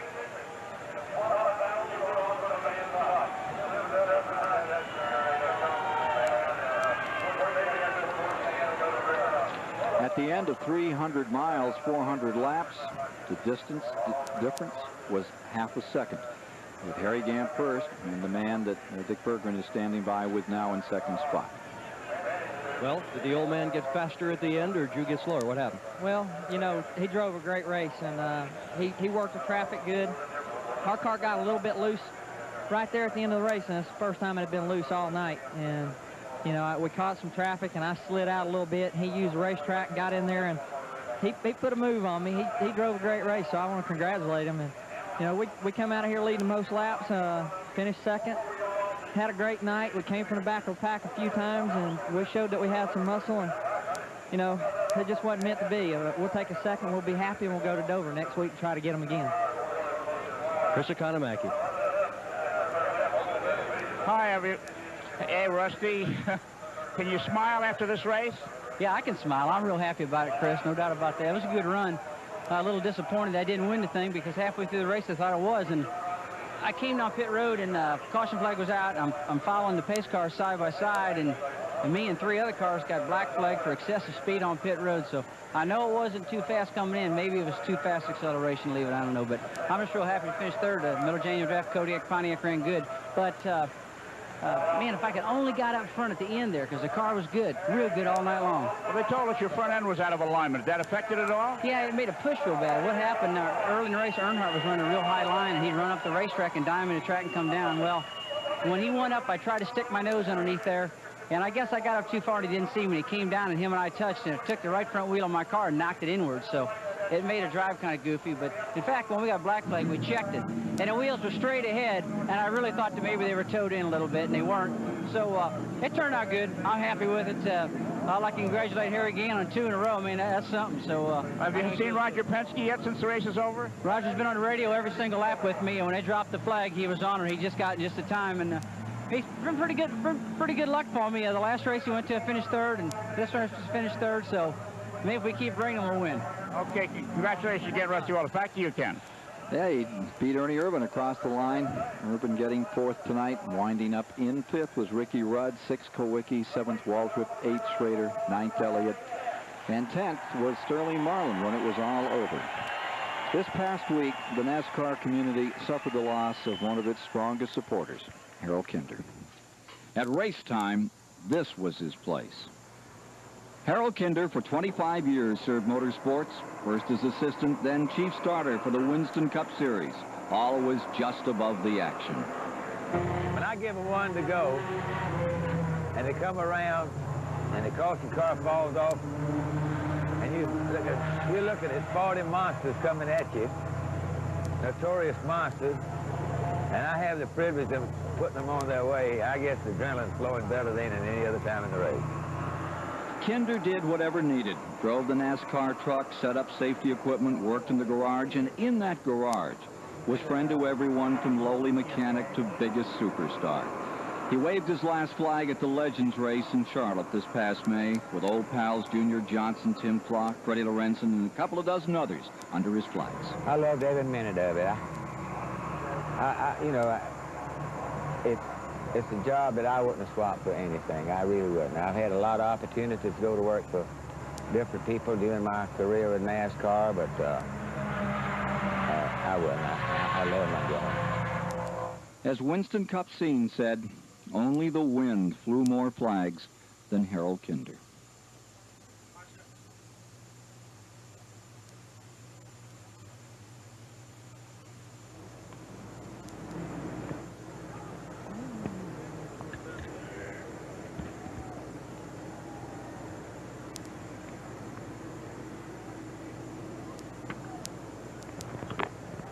Norwegian Cruise Line. There's only one. Was it? Mauser, give me a whirlwind.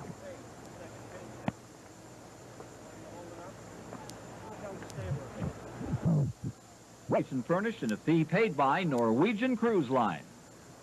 Mauser, give me a whirlwind. Yeah, yeah. Wait a minute, John. Yeah, this is a spotter.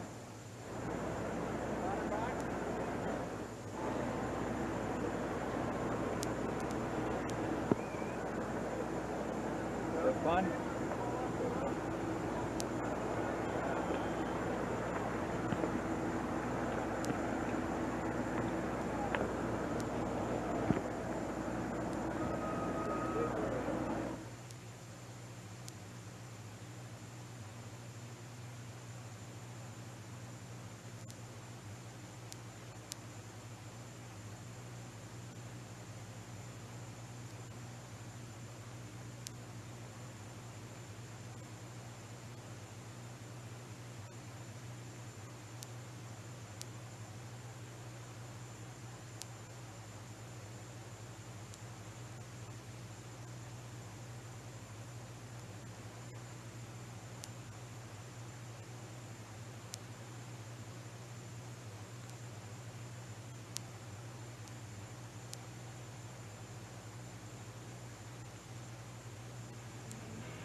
Promotional consideration furnished and a fee paid by Norwegian Cruise Line.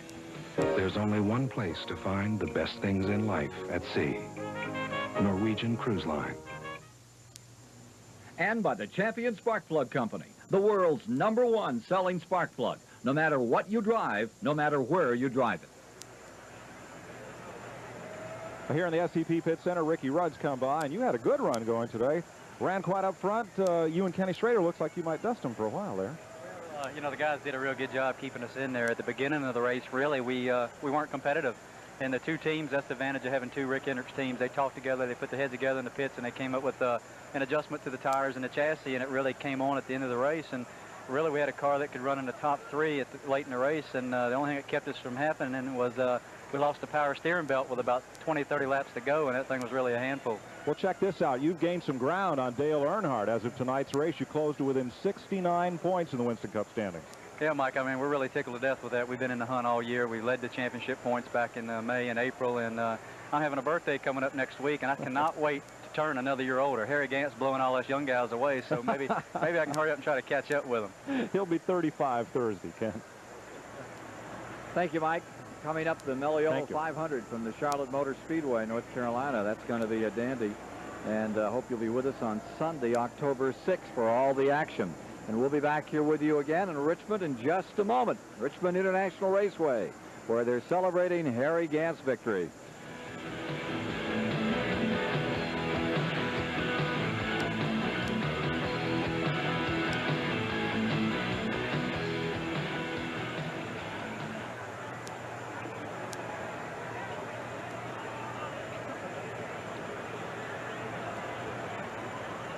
Yes? Fine, Fred.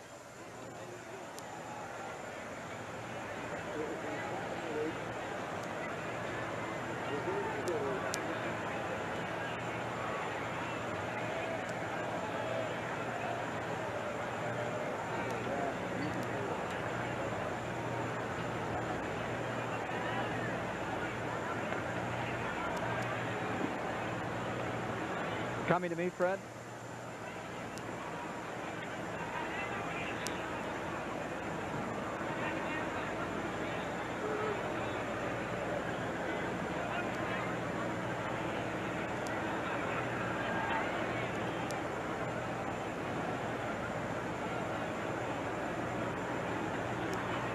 What are we doing?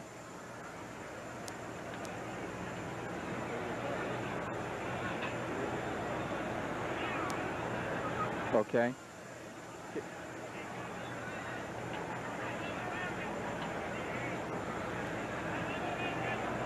Are you coming to us on camera at any time? Okay.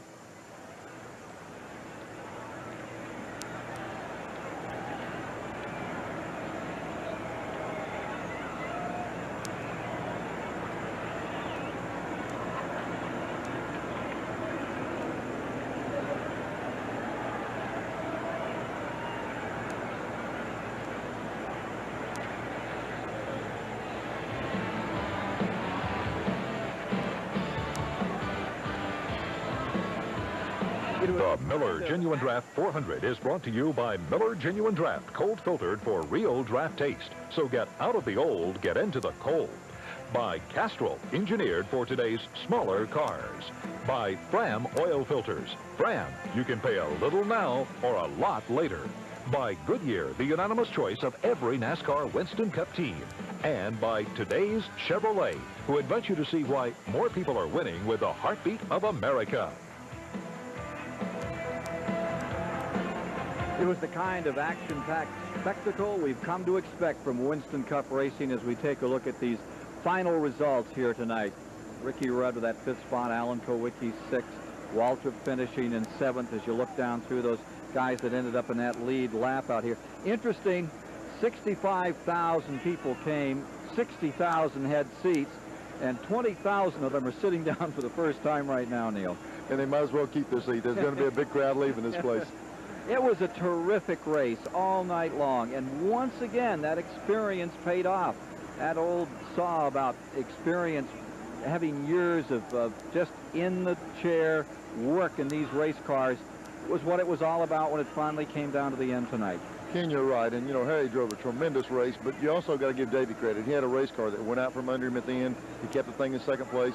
Here's Rusty all night with the front end knocked out of line on the car. The guys did exactly what you're supposed to do in racing. They had to work for what they got tonight, and Harry did a heck of a job winning the race. Well, let's talk to our cohorts that were down on pit road tonight. First to Chris Economaki. Well, I think that the night racing here, even though the light bill here was more than $1 a spectator, the tremendous turnout of people and the great success of the event will lead other tracks to try this night racing situation. I think it's going to be Saturday night at the races from now on. And let's go down now to Dick Bergman. Well, Chris, earlier today, a fan asked me what was the best race I'd seen all year, and I struggled for an answer. I don't have to struggle anymore. This was it tonight for sure. That great duel between Irvin and Kulwicki. Rusty Wallace, valiant struggle to try to get back. And then at the very tail end, the old veteran and the young charger going back and forth. What a great race. Mike Joy? And Dick Berggren, any night you can come to the races and see 8 different drivers lead and have a chance to win it, and nobody get more than 6.5 seconds out front. I'd buy a ticket. I might even pay the light. Well, I wouldn't pay the light bill, but I would buy a ticket, Ken. Gosh, he'd buy a ticket. Now, that is news. Well, I hate to tell him, but I couldn't pay the light bill, so I'll just buy the ticket. Well, what do you think about Charlotte? I mean, that's one of your favorite racetracks. Here it comes 1st of October. That always is a great race. You think Gant could do it again there? I tell you what, when you get on a roll, when any driver, any athlete gets to performing at a certain level, he seems to dig a little bit deeper. And I know one thing, going in there with the motor program they have, they've got a great shot to win the race, but you're getting on some tough turf right there. There's going to be several guys with a chance to win the race. Okay, well, everybody here had a good time. We sure hope you did at home. What a great race we've had. And on behalf of Chris Economaki, Dick Berggren, Mike Joy, Neil Bonded alongside tonight, Kenny Stabler, I'm Ken Squire saying good night from Richmond International Raceway and honoring Harry Gant for an outstanding run in the Miller 400.